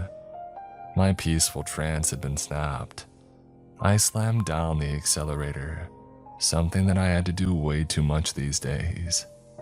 As I began to roll off, I saw the thing burst from the tree line and onto the road behind me. I was picking up speed, but so was the creature. I finally made it to around 20 kilometers per hour. I looked in the rearview mirror and saw the thing standing in the road, staring after me with a snarl on its face, if it was a face at all. This thing must have been a seriously disformed man. It had a human's body, but the stance of a wolf on its hind legs. Its face much too big for a person. The eyes were not aligned and the mouth had retreated too far up its face. I shook my head and drove on. Another thing for my mind to repress and another thing to make my therapist tell me that I'm crazy. I had covered a lot of ground and had almost made it out of the mountain range. Dusk had fallen hard onto the horizon, and I had almost forgotten about what I had seen. My radio began to crackle, meaning that I was picking up reception, and it looked like my phone had a bar of signal. I was relieved, and in the first time in ages, I smiled. But that smile was ripped away from my face as I looked out of my window. Upon a high rock, up to the side of me was the clear silhouette of the man, its head turned and fixed onto my truck. My heart sank down into my gut and continued its descent as I saw the thing jump off the rock and charge down the hillside towards me. How the heck did it make it this far? There was no possible way for the man to have gotten there on foot. My confusion ceased when I noticed how close it was to me. I sped up, building speed way too slowly. The man was close now, almost able to grab onto the side of the rig. I noticed a corner up ahead. In the wing mirror, I saw him about to jump onto the back of the truck. I turned the corner very sharply. The thing had missed its opportunity and bounded off into the hills. I drove on for many miles. The darkness had settled now. I realized that my radio had stopped crackling and my phone still had no signal. I was sure that I was meant to be out of the mountains by now. I stopped, looked at my map, and immediately knew that I had taken a wrong turn. I had followed the signpost and had taken the sign that had pointed to Main Road. I thought back and recalled that the sign had been pretty wonky and had been tipped upside down. I realized how much of a fool I had been. Obviously, it was the wrong road, as the sign its right way up would have pointed the other way. In all my fear, though, I hadn't batted an eyelid. Looking at my map, there was nowhere to turn around for miles. With a heavy sigh, I drove on. As I set off, I could have sworn that I saw something in the trees. Along the road, I kept noticing something walking behind the tree line, but I only saw it every couple of miles. I didn't even want to think about what it was. After what seemed like the longest drive of my life, I had reached the turning point, and I began to swing the truck around. Once I was facing the right direction, I let out a whimper. That thing was standing in the road in front of me. I got a better look at it this time. It was a man, and he was tall and very wide. His face, like I had noticed earlier, was extremely disformed. He began to walk at me very fast. I didn't know what to do. I couldn't wait there, and I couldn't reverse. I locked my door and drove forwards, hoping to scare him off. For a brief moment, I thought that I did. He began to walk around the side. I then heard him climbing up the passenger side. I grabbed the keys from my pocket and locked the doors. In the same second, I heard the heart-wrenching tug on the handle. A split second later, and that thing would have been inside. I swore and I drove. The man was pounding on the window now extremely hard, thudding. This was the single most horrifying moment of my life. I don't know what I was thinking, but I rolled down the window a small amount. The man instantly stuck his fingers through, and then I rolled the window up quickly. He screamed and pulled them out, falling onto the roadside. I carried on driving, not looking back once. I made it onto the main road, turned the radio up to full blast, and almost cried when I saw other vehicles. My phone had signal, and I called my boss, telling him what had happened. He didn't believe me, of course, and told me to take the next few days off, and that he would book me an appointment with the therapist in the morning. I felt so safe to be back on the busy road, and it was the happiest that I had ever been to see traffic in my life. I lay in my bed that night, running things over in my head. As I looked out my window, I was almost sure that I could see something watching me. Surprisingly, I went straight to sleep and didn't wake up for 16 hours. I would never be driving through the mountains again. Recently, I've spent a lot of time staring out of my window at things that aren't there. Not because I'm going crazy, but because I'm not the man I used to be. In my previous years, I was a skeptical man, a rational one of reason and sense. Now I don't know what I am. All I know is that I'm ill. I've stopped seeing my therapist and have started drinking again. Anybody who's read my other stories would know what has driven me to this point. The things that I've experienced have finally pushed me over the edge. But I'm not here for your sympathy. I'm here to get my experiences out. They can't stay trapped in my head any longer. They'll tear me apart.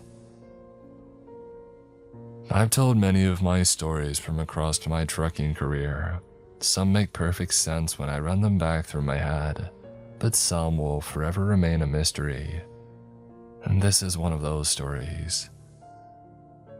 It was late, and as usual, I had been driving for hours at that point. The night was black and twilight had long since engulfed the valley. The static of the radio soothed me and I was in a trance. My foot on the pedal and my mind in a faraway place.